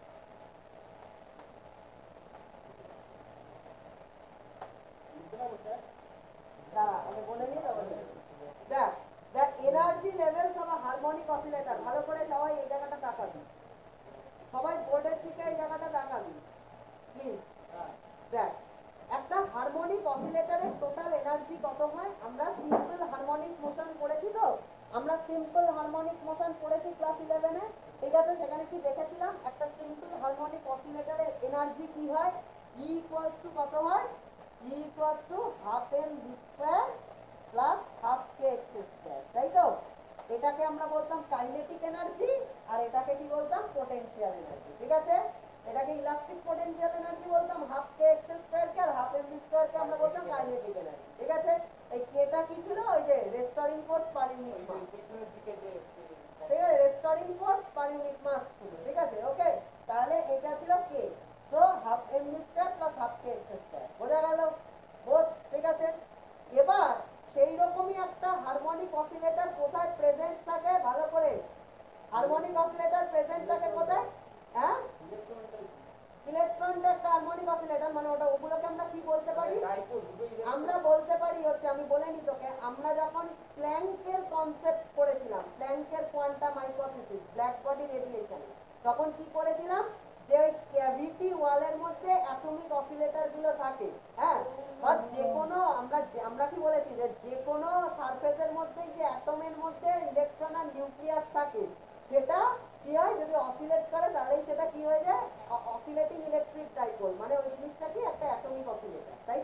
বলেছিলাম, ঠিক আছে? এনিওয়ে, তার মানে the atomic oscillators we thought of, বা Planck actually gave the idea of the atomic oscillators in the cavity walls, যেটা বলেছিল সেই অ্যাটমিক অসিলেটরস গুলোর এনার্জি লেভেল প্ল্যাঙ্ক কি বলেছিল? এনার্জি লেভেলস গুলো কি বলেছিল Planck? E equals to Nhν, তাই তো? ঠিক আছে, where nu is the frequency of the atomic oscillator, ঠিক আছে? এটাই কি ছিল প্ল্যাঙ্কের কোয়ান্টাম হাইপোথিসিস, তাই তো? এটাই কি ছিল প্ল্যাঙ্কের কোয়ান্টাম হাইপোথিসিস, ঠিক আছে? ক্লিয়ার? ওকে, তাহলে সেই অ্যাটমিক অসিলেটর গুলোর এনার্জি কি? সেই অ্যাটমিক অসিলেটর গুলো কি আসলে সিম্পল হারমোনিক মোশন এক্সিকিউট করছে, তার মানে তার এনার্জি কি হবে? কোন একটা ইনস্ট্যান্টে kinetic energy plus potential energy is the total mechanical energy of the atomic oscillator, ঠিক আছে? তাহলে E equals to half mv square plus half kx square। তাহলে E এর জায়গায় আমরা কি পুট করে দেব? প্ল্যাঙ্কের কোয়ান্টাম হাইপোথিসিস থেকে বল কি হয়ে যাবে? nhν equals to half mv square plus half kx square, ঠিক আছে? ওকে, এবার বল for n equals to 0 আমরা কি পাবো? for n equals to 0 আমরা কি পাবো? half mv square plus half kx square equals to 0, এটা পাবো তো? দেখ, এটা পাবো তো? আগে লিখছি, সে বলছি যে আগে দেখ, এটা পাবো তো? ঠিক আছে, তাহলে n যখন 0 সেটাকে কি বলে? অ্যাকর্ডিং টু প্ল্যাঙ্ক, প্ল্যাঙ্ক কি বলেছিল? n 0টাই কি লোয়েস্ট এনার্জি, তাই তো? মানে ground state energy, lowest energy level, ঠিক আছে? তাহলে n ইকুয়ালস টু 0 এর জন্য কি হবে? nhν এর এটা 0 হয়ে যাবে, তাহলে half mv square plus half kx square 0, ঠিক আছে? এবার একবার তাকিয়ে দেখ তো, হাফ mv স্কয়ার আর হাফ kx স্কয়ার এই দুটো টার্মই কি? আসলে স্কয়ার টার্ম মানে দুটো টার্মই পজিটিভ, দুটোই পজিটিভ টার্ম হলে তাদের সামেশন 0 হওয়া মানে কি? both of them are individually 0, তাই না? একটা পজিটিভ একটা নেগেটিভ হলে 0 হতে পারে, ফাইন, কিন্তু এখানে তো দুটোই পজিটিভ, তাদের সাম যদি 0 হয় তার মানে কি? দে আর ইন্ডিভিজুয়ালি 0, ঠিক তো? এটা ইন্ডিভিজুয়ালি 0 হলে কি হবে? হাফ mv স্কয়ার কি 0, তার মানে কি v ইকুয়ালস টু কি 0, ঠিক আছে? v 0 হওয়া মানে কি? v 0 হওয়া মানে mv ইকুয়ালস টু 0, আবার হাফ kx স্কয়ার 0 হওয়া মানে কি? x equals to 0, clear? তার মানেটা কি x ইকুয়ালস টু 0? তার মানেটা কি? গ্রাউন্ড স্টেট এনার্জিতে ওরা স্টেশনারি না তারা কথাটা বলতে দে, গ্রাউন্ড স্টেট এনার্জিতে লোয়েস্ট এনার্জি লেভেলে কি হচ্ছে? ভেলোসিটি বা মোমেন্টামও 0, আবার পজিশন x ও 0, তার মানে কি? মোমেন্টাম 0 বলে ফেললি, পজিশন 0 বলে ফেললি, মানে দুটো অ্যাকিউরেটলি বলে ফেললি পজিশন আর momentum in the ground state energy, তার মানে this is a complete violation of the uncertainty principle, this is absolutely contradictory. হ্যাঁ, তুমি তো বললে যেগুলো নিউটন সেখানে কাজই করবে, সেগুলো তো নিউটন আসছি একটু, আমাকে আর দুটো লাইন বলতে দে, তোর জায়গাতে আসছি। তার মানেটা কি হলো? তার মানেটা হচ্ছে পজিশনও 0, মোমেন্টামও 0, দুটো অ্যাবসলিউটলি একই সাথে তুই 0 বলে ফেললি গ্রাউন্ড স্টেট এনার্জি লেভেলস এর জন্য। This is contradictory to the Heisenberg uncertainty principle, this is a complete violation of the uncertainty principal. And if there is no uncertainty principle, Shomo, if there is no uncertainty principle, there is no wave packet, কারণ wave packet থেকে uncertainty প্রিন্সিপালটা এসছে, wave packet থেকে uncertainty প্রিন্সিপালটা এসছে, তাহলে wave packet না থাকলে uncertainty principal না থাকলে ওয়েভ প্যাকেটও নেই, ওয়েভ প্যাকেট না থাকলে ওয়েভ পার্টিকেল ডুয়ালিটিও নেই, তাহলে কি entire the thing that you have thought of will collapse, right? বোঝা গেল? তাহলে সবকিছু এখানে গিয়ে কোলাপস করে যাচ্ছে। তখন Werner Heisenberg, German physicist, and Erwin Schrödinger, an Austrian physicist, Erwin স্ক্রডিঞ্জারের কথা বলছি, ঠিক আছে? এরা দুজন সায়েন্টিস্ট ইন্ডিভিজুয়ালি প্রপোজ করলো যে হ্যাঁ, এইটা তো ভুলভাল হচ্ছেই, ভালো করে শুনবি এই জায়গাটা। শোনো, এইটা তো ভুলভাল রেজাল্ট দিচ্ছেই, দেওয়ারই তো কথা। কারণ সবকিছু শুরু থেকেই ভুল। প্ল্যাঙ্ক বলল energy levels of the atomic oscillator NH new. কেন আমাকে জিজ্ঞাসা করো না, ঠিক আছে? ওকে, কেন আমাকে জিজ্ঞাসা করো না, আমি বলে দিলাম হাইপোথিসিস মানলে কাজ করবে, নাহলে না মানলে কাজ করবে না। আমাকে জিজ্ঞাসা করবে না কেন, এটা হচ্ছে হাইপোথিসিস। নিলস বোর বলল অ্যাটমিক এনার্জি লেভেলস আর মানে আর ডিসক্রিট, কিছু এনার্জি লেভেলসই একমাত্র অ্যালাউড। কেন আমাকে জিজ্ঞাসা করবে না, মানলে অ্যাটম স্টেবল, না হলে অ্যাটম স্টেবল না।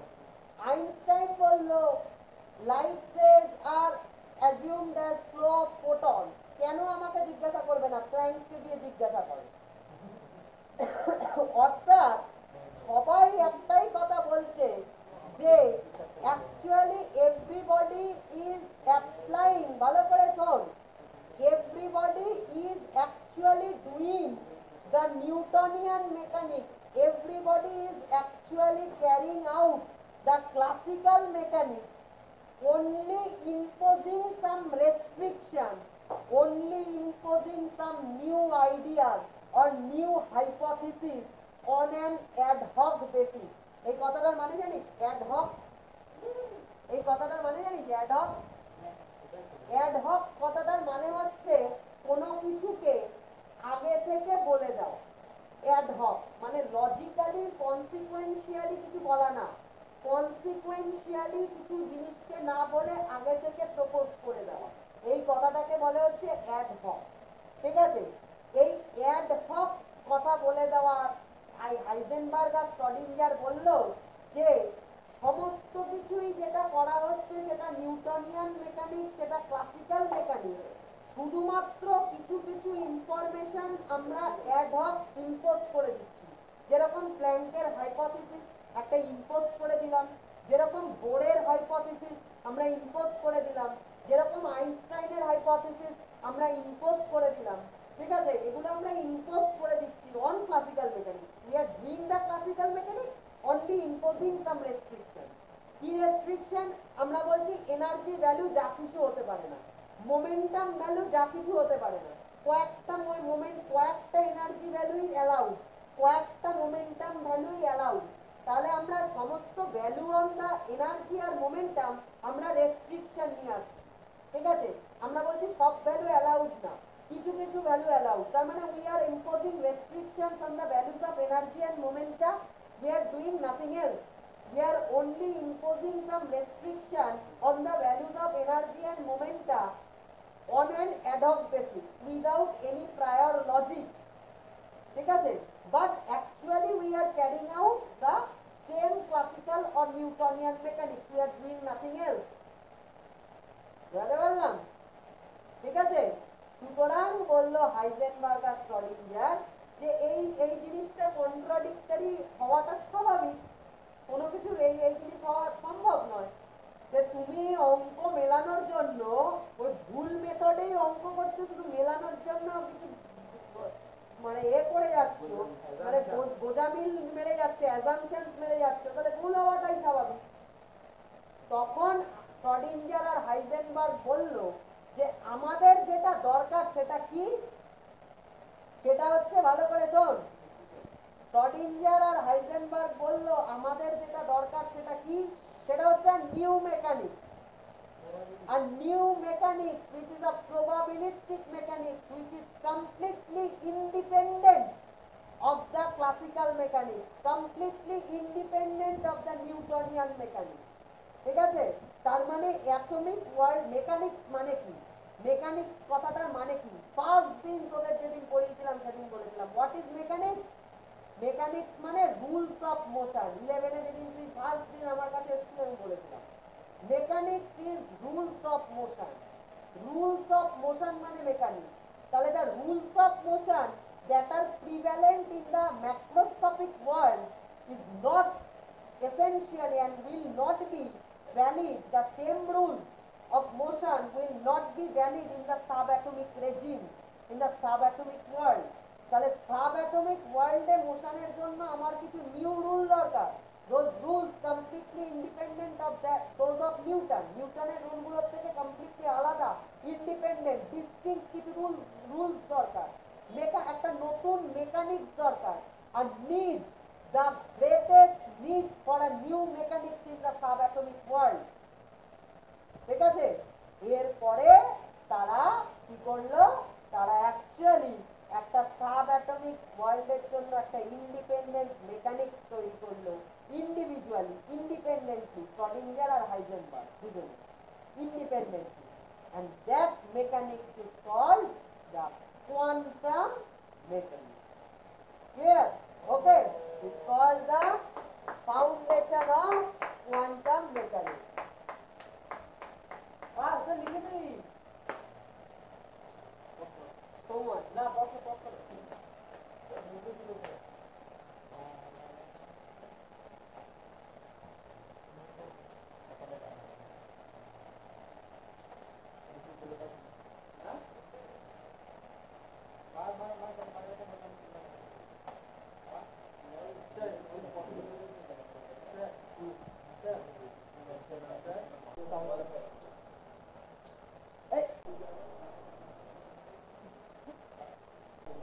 তাহলে এই যে কোয়ান্টাম মেকানিক্স, এই যে new mechanics for the subatomic world, এটা যে তৈরি হলো, এইটা তৈরি হওয়ার পরে অ্যাকচুয়ালি শ্রোডিঞ্জার আর হাইজেনবার্গের আইডিয়াটা কি ছিল?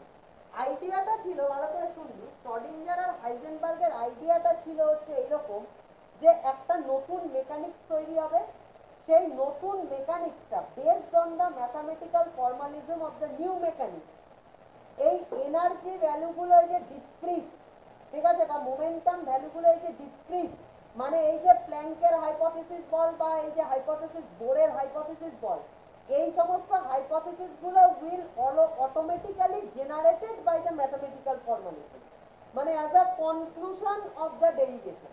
ঠিক আছে, ম্যাথামেটিক্যালি আমরা এই হাইপোথিসিস গুলোকে ডিরাইভ করব, আলাদা করে অ্যাডহক আমি এগুলোকে অ্যাজিউম করব না, এগুলো মেকানিক্স থেকে আমার অরিজিনালি এই কনক্লুশন গুলো চলে আসবে, যেরকম হতো সেরকম ভাবে চলে আসবে। ঠিক আছে, এটা ছিল শ্রোডিঞ্জার আর হাইজেনবার্গের কনসেপ্ট। ঠিক আছে, এই মেকানিক্সটা তৈরি করার জন্য ওরা তিনটে কথা চিন্তা করবে।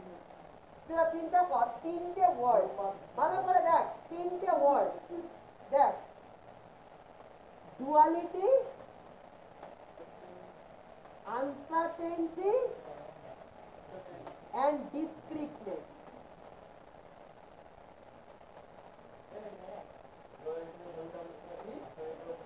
দেখ ভালো করে দেখ, ডুয়ালিটি, আনসার্টেনটি আর ডিসক্রিটনেস। ঠিক আছে, তাহলে ওরা কি বললো, ডিসক্রিটনেসটা দেখ কি অসাধারণ, এই তিনটে, এই ডিসক্রিটনেস জিনিসটা হচ্ছে গিয়ে দ্য জেনারেল প্ল্যান বলে না, তুই একটা জিনিস চিন্তা করেছিস, এই ডিসক্রিটনেস প্রপার্টিটা হচ্ছে the general property of all the crisis you have encountered in the field of classical physics. তুই চিন্তা করে দেখ, তোর এই যে intensity distribution of black body radiation ছিল, সেখানে atomic energy of atomic oscillators গুলোর এনার্জি লেভেল কি ছিল, প্ল্যাঙ্ক কি বলেছিল, ডিসক্রিট, তখনই রেজলিউশন সম্ভব হয়েছিল। ঠিক আছে, একদম।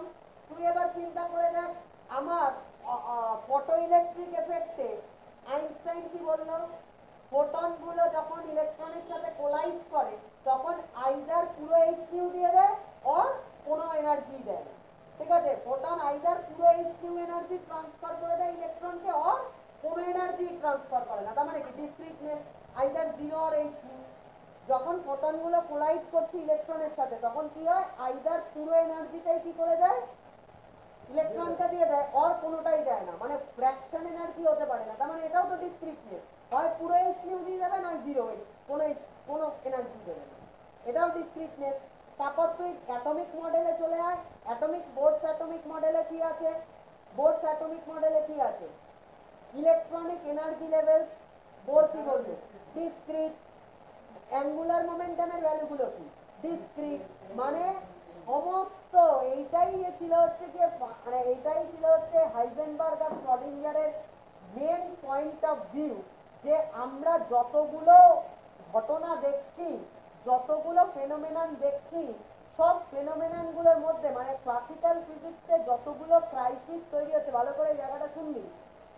শ্রডিঞ্জার আর হাইজেনবার্গ বললো ক্লাসিক্যাল ফিজিক্সে যতগুলো ক্রাইসিস তৈরি হচ্ছে সেই ক্রাইসিস গুলোর মধ্যে দুখানা কমন ফিচার আছে। একটা ফিচার কি?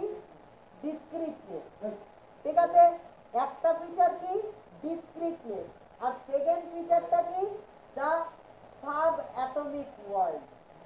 যতগুলো ক্রাইসিসের কথা রিপোর্ট করা হলো তুই চিন্তা করে দেখ সমস্তগুলো সাব অ্যাটমিক ওয়ার্ল্ডের phenomenon. Intensity distribution of the black body radiation, black body রেডিয়েশনটা করে কে? Atomic oscillator. অ্যাটমিক অসিলেটর মানে কি? অ্যাটম, তার ভেতরের ইলেকট্রন নিউক্লিয়াস, তার মানে এটা কি? দোজ আর সাব অ্যাটমিক, ঠিক আছে? সাব অ্যাটমিক ওয়ার্ল্ড, বোঝা গেল? Photo electric effect, photo electric এফেক্টে ফোটনটা এসে কাছে রাখতে পারে, ইলেকট্রনকে ফটো ইলেকট্রন এমিটেড হয়। ঘটনাটা কোথাকার? সাব অ্যাটমিক ওয়ার্ল্ডে, ঠিক আছে? বোঝা গেল? কোয়ান্টাম স্ক্যাটারিং, সেখানে কি হয়? ফোটন এসে কি করলো? ফোটন অ্যাকচুয়ালি কি হয়? ফোটনটা স্ক্যাটার করে যায় কেন? কেন স্ক্যাটার করে যায়? Because it is scattered by the electron of the paraffin block, তাই তো? মানে মানে আমার যে সাবস্ট্যান্সটা ছিল, স্ক্যাটারিং সাবস্ট্যান্সটা যে ইলেকট্রন, সেটা অ্যাকচুয়ালি আমার ইনসিডেন্ট এক্সরেকে স্ক্যাটার করে দেয়, ঠিক আছে? তাহলে ইলেকট্রন স্ক্যাটার করে দিচ্ছে, ইলেকট্রন কি? সাব অ্যাটমিক পার্টিকেল, ঠিক আছে? আর বোরের অ্যাটমিক মডেল, সেখানে কি? We are entering into the sub atomic world. তার মানে যত ক্রাইসিস রিপোর্ট করা হচ্ছে দেখা যাচ্ছে সমস্ত ক্রাইসিস গুলো কোথাকার ক্রাইসিস? সাব অ্যাটমিক ওয়ার্ল্ডের ক্রাইসিস, ঠিক আছে? ক্লিয়ার? বোঝা গেল?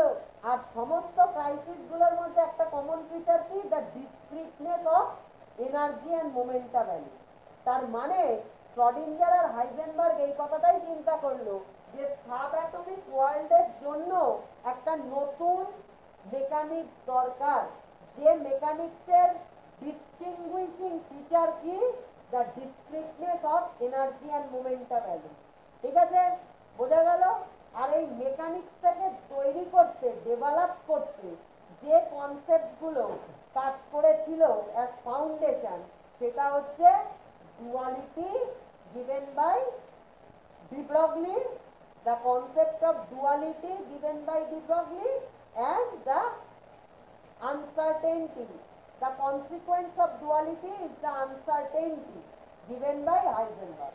এই দুটো জিনিসকে অ্যাকচুয়ালি ফাউন্ডেশন করে, এই দুটো কনসেপ্টকে ফাউন্ডেশন করে mechanics, the new mechanics for the sub atomic world was developed. সেখান থেকে, যে মেকানিক্সের ম্যাথামেটিক্যাল ফর্মুলেশন থেকে, যার কনক্লুশন হিসেবে, যার রেজাল্ট হিসেবে, যার কনসিকুয়েন্স হিসেবে আমরা কি পেয়েছিলাম? The discreteness of energy and momentum values, ঠিক আছে?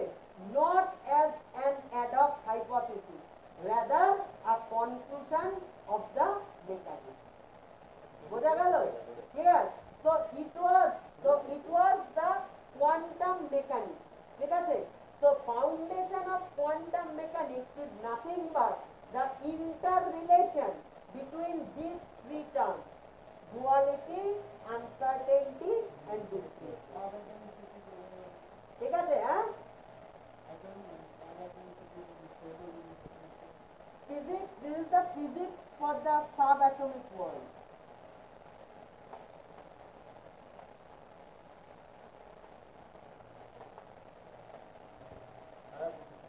তাহলে এই দুটো ডুয়ালিটি আনসার্টেনিটির উপর বেস করে তৈরি করা মেকানিক্স, যেটা আলটিমেটলি ইল্ড করে হচ্ছে দ্য ডিসক্রিটনেস। ক্লিয়ার? এই মেকানিক্সটা তৈরি হওয়ার পরে, এই মেকানিক্সের ম্যাথামেটিক্যাল ফর্মুলেশন থেকে the energy levels for the quantum harmonic oscillator, energy levels for the quantum harmonic oscillator,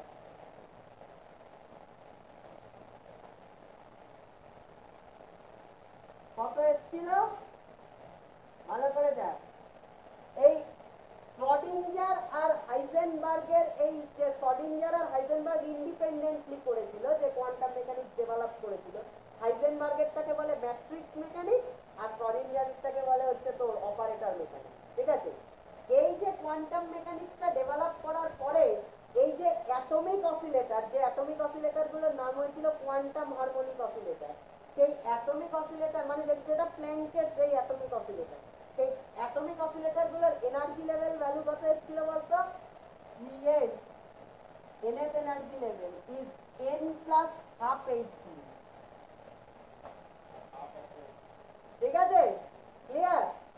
ওকে, মানে যেটা প্ল্যাঙ্ক, এটা লেখা হয়ে গেছে তো, প্ল্যাঙ্ক যেটা বলেছিল ভালো করে দেখ একদম, প্ল্যাঙ্ক যেটা বলেছিল, প্ল্যাঙ্ক কি বলেছিল? E ইকুয়ালস টু কত? Nhν বলেছিল, তাই তো? প্ল্যাঙ্ক কি বলেছিল? En equals to Nhν। আমরা দেখলাম এটা contradictory to the uncertainty principle. এবার ঘটনাটা দেখ, প্ল্যাঙ্ক কি বলেছিল? হাইপোথেটিক্যালি। প্ল্যাঙ্ক কিভাবে বলেছিল সম? হাইপোথেটিক্যালি, মানে বলে দিল, জাস্ট কিছু জিজ্ঞেস করবে না আমাকে। বাট এই শ্রোডিঞ্জার বা হাইজেনবার্গের এই যে জিনিস, এটা কিন্তু হাইপোথেটিক্যালি, এটা কি একেবারে কোয়ান্টাম মেকানিক্সের ক্যালকুলেশন এই জিনিসটা দিবে। ঠিক আছে, বোঝা গেল? মানে ম্যাথমেটিক্যাল ক্যালকুলেশন, কেউ ওরা বলে দেয়নি আগে থেকে, ওদের ম্যাথমেটিক্যাল ক্যালকুলেশন এই এনার্জি ভ্যালু দিয়েছে। ঠিক আছে, তুই একটা জিনিস দেখ, এখানে প্ল্যাঙ্কের থেকে এই ভ্যালুটা কোথায় ডিফারেন্ট? এখানে n ছিল, এখানে n প্লাস হাফ। না, এখানে একটা বড় কথা দেখ, এখানে কি জিনিসটা হয় দেখ, তাহলে এখানে দেখ কি হবে, এনার্জি ভ্যালুটা half mv square plus half kx square equals to কত হচ্ছে? n প্লাস হাফ hv, তাই তো? এবার তুই চিন্তা করে দেখ, ফর n ইকুয়ালস টু 0 কত হবে? Half mv square plus half kx square equals to half hv। এবার তো আর এটা 0 আসছে না, এবার তো আর এটা 0 আসছে না, তাহলে তুই কি হাফ mv স্কয়ার আর হাফ kx স্কয়ারের কোনো ভ্যালু বলতে পারবি? সার্টেনলি কোনো ভ্যালু বলতে পারবি? পারবি না। তাহলে এখন আর মোমেন্টাম আর পজিশন একসাথে তোর সাইমালটেনিয়াসলি পারফেক্টলি প্রেডিক্ট করতে পারছিস না, দুটোর মধ্যে আনসার্টেনটি থাকতে পারে। So now the uncertainty principle is consistent with the result. But half development can't. ঠিক আছে, কারণ না, ওটা ম্যাথমেটিক্স দিয়েছে, ওটা ওরা বলে দেয়নি, বোঝা গেল? কিন্তু এখানে একটা অসাধারণ জিনিস হচ্ছে, তুই চিন্তা করে দেখ, the lowest energy level is given by E0 equals to কত?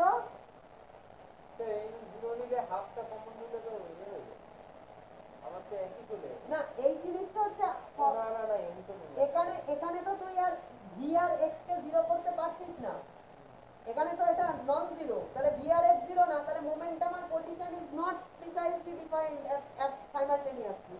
So now it is consistent with uncertainty principle. এটা uncertainty principle কে violate করছে না। There may be and there is obviously some uncertainties of the in the momentum and position values. ঠিক আছে, of the harmonic oscillator. It does not violate the uncertainty principle. Fine, okay. But the important, তা বুঝতে পারলি? ঠিক আছে, এইবার যে important কথাটা দেখ, তাহলে n ইকুয়াল টু 0 এর জন্য কত হচ্ছে বলতো এর ভ্যালুটা? n ইকুয়াল টু 0 এর জন্য E0 হচ্ছে হাফ hv, এটাকে বলে 0 পয়েন্ট এনার্জি। এটাকে কি বলে? 0 পয়েন্ট এনার্জি। একটা অদ্ভুত জিনিস দেখ, এই তোমো এই বোঝ দিয়ে একটা অদ্ভুত জিনিস দেখ, এই জিনিসটা ধর, একটা অসিলেটর এরকম করে আমাদের চোখের সামনে ধর, আমাদের যে ক্লাসিক্যালি একটা অসিলেটর ধর এরকম করে কি করছে, এ করছে, তোর অসিলেট করছে। ঠিক আছে, এবার অসিলেটরটা কোনো একটা মুহূর্তে কি ওর ইকুইলিব্রিয়াম পজিশনে এলো, কোনো একটা মুহূর্তে ইকুইলিব্রিয়াম পজিশনে এলো। ঠিক আছে, আর অসিলেটরটা কি হলো? থেমে গেল। ঠিক আছে, মানে অসিলেটরটা এখানে থেমে রয়েছে, ইকুইলিব্রিয়াম পজিশনে অসিলেটরটা থেমে রয়েছে। ইকুইলিব্রিয়াম পজিশনে কি রয়েছে? অসিলেটরটা থেমে রয়েছে। তাহলে এর কাইনেটিক এনার্জি কত? পোটেনশিয়াল এনার্জি কত? 0। তাহলে টোটাল এনার্জি কত? টোটাল এনার্জি কত? 0। This is the minimum energy of the oscillator. যখন অসিলেটরটা এরকম থেমে থাকে ইকুইলিব্রিয়ামে, তখন কি হয়? ওর এনার্জি ভ্যালুটা কি? Minimum, that is 0। এবার যেই এর মধ্যে খানিকটা এনার্জি ইনপুট দিয়ে দিই অমনি অসিলেটরটা কি করতে শুরু করে, অসিলেট করতে শুরু করে। বোঝা গেল? ক্লিয়ার? তার মানেটা কি? তার মানে minimum energy of the oscillator has should be zero. মানে মিনিমাম এনার্জি অসিলেটরের মধ্যে কি থাকে,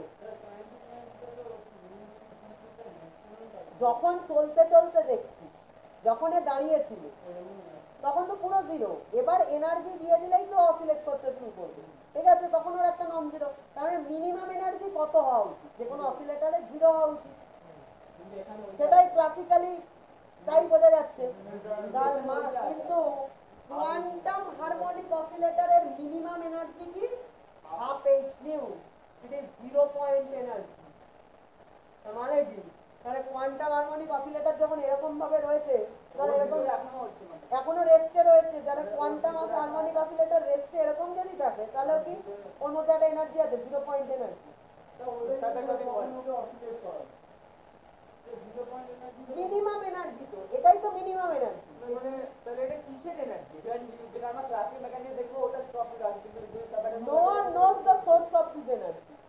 আর ব্যাপারটা হচ্ছে যে হাফ এইচ নিউ, এটা কি ধরনের মানে হাফ, এটা ম্যাথমেটিক্স, এইচ নিউ মানে সেটা ম্যাথমেটিক্স দিয়েছে, ওই জায়গাটা আমি বলে দিচ্ছি, ওটা ম্যাথমেটিক্স দিয়েছে। হ্যাঁ বল, তোর কথা। Half H square plus half K square, যখন ইউনিভার্স ছিল তখন তুই আমার একটা কথা বল, আমি যদি বলি যে একটা অসিলেটরের মিনিমাম, দ্য মিনিমাম এনার্জি, সেটা কত হতে পারে? সেটা হতে পারে জিরো। একেবারে মিনিমাম যে এনার্জি সেটা কি হতে পারে, একেবারে মিনিমাম এনার্জিটা জিরো হতে পারে, তাই তো? একদম মানে কোনো এনার্জি দিসনি, তার মানে একটা সময় কি ও স্টপ থাকবে অসিলেটরটা, যখন কোনো এনার্জি নেই, হতে পারে।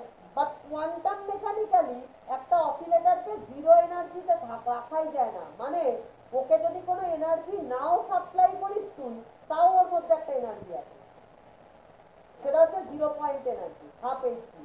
তার মানে ওই এনার্জিটার কোনো সোর্স তুই জানিস না।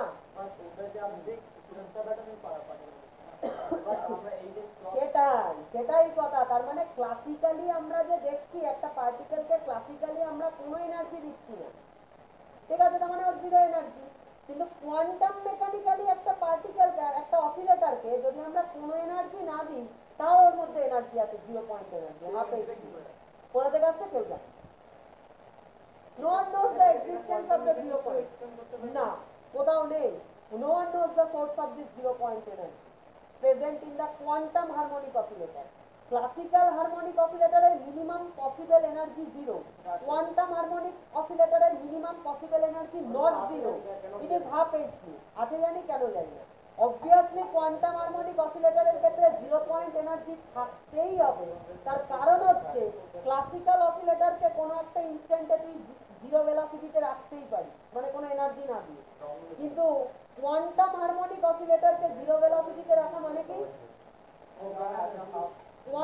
কোয়ান্টাম হারমোনিক অসিলেটরকে জিরো ভেলোসিটিতে রাখা মানে কি, ওর মোমেন্টামকে তুই জেনে গেছিস জিরো, তাহলে ওর পজিশনকে তুই জানিস না, তাহলে তুই তখন বলতে পারবি না যে ও কোথায় রয়েছে। তার মানে ও রেস্টে না, রেস্টে আছে তুই জেনে গেছিস, তার মানে তুই জানিস না ও কোথায় রয়েছে, ও কি ইকুইলিব্রিয়ামে রয়েছে নাকি অন্য কোথাও রয়েছে। আনসার্টেনটি প্রিন্সিপাল মেনে চলতে হবে। তাহলে ও যদি দাঁড়িয়ে থাকে, তাহলে কি ওর ভেলোসিটি জিরো, মোমেন্টাম জিরো, এটা তুই জেনে গেছিস। তার মানে কি ওর পজিশনটা তুই জানিস না। তাহলে কি করে বলতে পারবি যে ও ইকুইলিব্রিয়ামে রয়েছে কিনা, ওর পোটেনশিয়াল এনার্জি জিরো কিনা? বলতে পারবি না, সেটা আনসার্টেনটি প্রিন্সিপালকে ভায়োলেট করে দেবে। তাহলে আনসার্টেনটি প্রিন্সিপালকে প্রিজার্ভ করার জন্য ওর মধ্যে 0 পয়েন্ট এনার্জি রয়েছে। যে কোনো এনার্জি না দিলেও বাইরে থেকে ওর মধ্যে একটা এনার্জি রয়েছে, সেই এনার্জিটা থাকার জন্য, যদি ওই এনার্জিটা থাকার জন্য ওর আনসার্টেনটি প্রিন্সিপাল ও প্রিজার্ভ করতে পারছে। এই এনার্জিটা থাকার জন্য যদি তুই বলিস ওর রেস্টে আছে, তাহলে ওর পজিশন তুই জানিস না, তাহলে সেক্ষেত্রে একটা পোটেনশিয়াল এনার্জি থাকতেই পারে। পজিশন না জানলে তো জানিস না ও ইকুইলিব্রিয়ামে রয়েছে কিনা, তাহলে ওর এনার্জি পোটেনশিয়াল থাকতেই পারে। আবার যদি তুই ওকে বলে দিস না ও ইকুইলিব্রিয়াম পজিশনেই রয়েছে, তাহলে তুই ওর মোমেন্টাম জানিস না, ভেলোসিটি জানিস না, তাহলে ওর কাইনেটিক এনার্জি থাকতেই পারে। এই আনসার্টেনটিটাকে ইন্ট্রোডিউস করবে বলে ইচ্ছাকৃতভাবে কোয়ান্টাম হারমোনিক অসিলেটর একটা 0 পয়েন্ট এনার্জি পজেস করে, even if no external energy is supplied to. Classical harmonic অসিলেটরে কোনো 0 পয়েন্ট এনার্জি নেই, সেখানে তুই এনার্জি বাইরে থেকে সাপ্লাই করলে ও অসিলেট করছে, বাইরে থেকে সাপ্লাই না করলেও রেস্টে আছে। তাই কোনো একটা ইনস্ট্যান্টে both momentum and position of the classical harmonic oscillator is specified because it does not require to preserve the uncertainty principle. It is not bound to. তাহলে সাব অ্যাটমিক ওয়ার্ল্ডের ভেতরে একটা নিয়ম, সাব অ্যাটমিক অ্যাটমের বাইরের ওয়ার্ল্ডে ম্যাক্রোস্কোপিক ওয়ার্ল্ডের আরেকটা নিয়ম, as if two distinct worlds, as if this world is not resembling with that world, but we are all made of atoms. This world is made of another world which does not obey the rules of this world. Atoms তৈরি করেছে macroscopic world, atoms এর ভেতরকার ওয়ার্ল্ডটা macroscopic ওয়ার্ল্ডের কোনো নিয়ম নেই।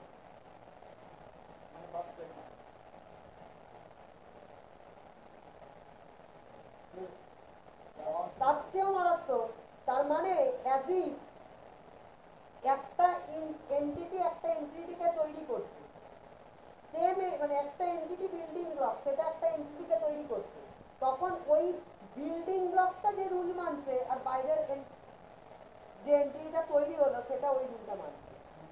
How is it possible? How is it possible?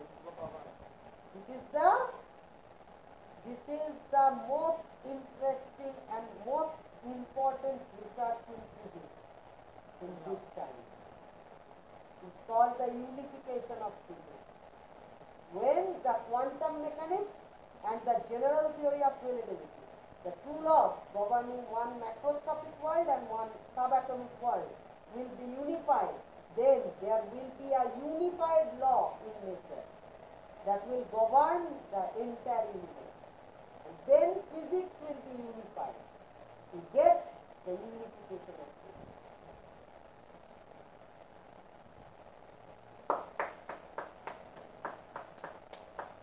Clear? Okay? তাহলে আমি একটা কথা বলি, হ্যাঁ একটা কথা বলে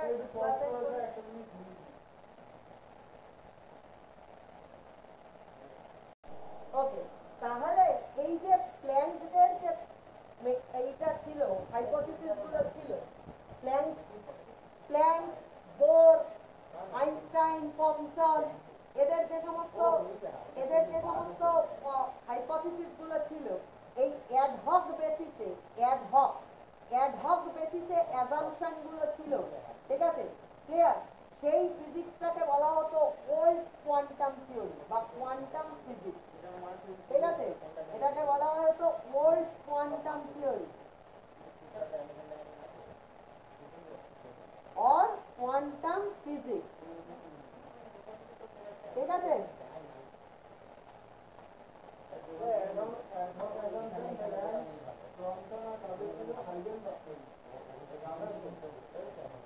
রাদার তোর Niels Bohr, Planck, Einstein, Compton, এদেরকে হাইপোথিসিস গুলোকে বলা হতো old quantum theory or quantum physics, ঠিক আছে?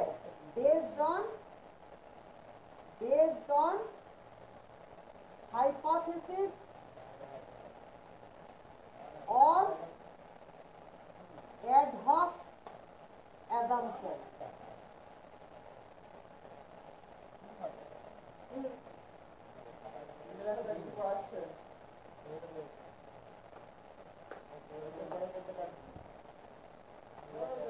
ঠিক আছে?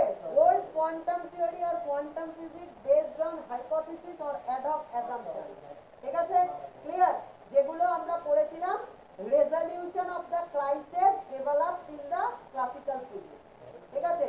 মানে প্ল্যাঙ্কের হাইপোথিসিস, আইনস্টাইনের হাইপোথিসিস, ক্লাসিক্যাল ফিজিক্সের ক্রাইসিস গুলো যেগুলো রিজলভ হয়েছিল মডার্ন ফিজিক্সে, সেগুলোই আমরা পড়েছিলাম। প্ল্যাঙ্কের হাইপোথিসিস, আইনস্টাইনের হাইপোথিসিস, ঠিক আছে, নিলস বোরের হাইপোথিসিস, এই সবগুলোই ছিল কি ওল্ড কোয়ান্টাম থিওরি আর quantum physics based on hypothesis and or ad hoc অ্যাসাম্পশনস।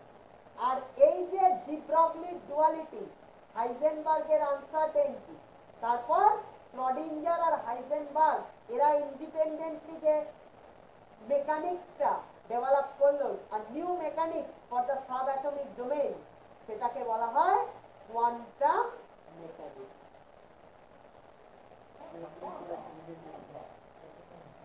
এটাকেই বলা হয় কোয়ান্টাম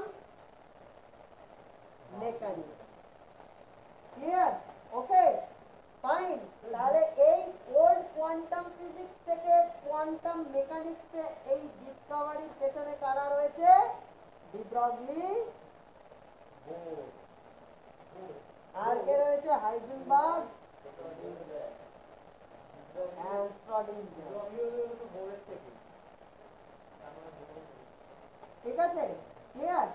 এরা তিনজনে মিলে, এদের তিনজনের জন্যই তৈরি হলো কোয়ান্টাম মেকানিক্স। আর এখানে কি ছাড়া ছিল? কোয়ান্টাম ফিজিক্স কারা তৈরি করেছিল? প্রথম লোক হচ্ছে ম্যাক্স প্ল্যাঙ্ক। অবভিয়াসলি আলাদা, দেখলি এটা অ্যাডক অ্যাজাম্পশন, সেখান থেকে এটা quantum mechanics, new mechanics. The Planck, Einstein, Niels Bohr, etcetera. ঠিক আছে, এরা তৈরি করেছিল কোয়ান্টাম ফিজিক্স। ঠিক আছে, কোয়ান্টাম ফিজিক্স থেকে কোয়ান্টাম মেকানিক্সে এইভাবে ফিজিক্সটা ইভলভ করেছিল। আমি তোদের বলেছিলাম যে আমি ঠিক ফাউন্ডেশন, আমি যেটা পড়াচ্ছি সেটার নাম হচ্ছে মডার্ন ফিজিক্সের যে পার্টটা আমরা পড়াচ্ছি, মডার্ন ফিজিক্সের যে পার্টটা আমরা পড়াচ্ছি সেটার নাম হচ্ছে ফাউন্ডেশন অফ কোয়ান্টাম মেকানিক্স।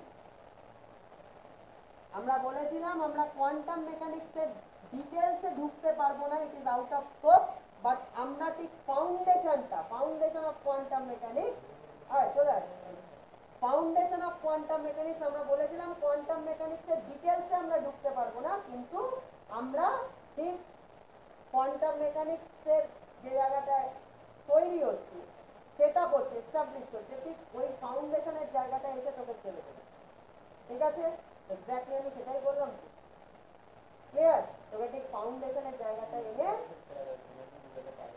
ঠিক আছে, ডিটেলসটা আমরা পরে পড়বো। ঠিক আছে, মানে পরে মানে তুই পড়বি, পরে পড়বো।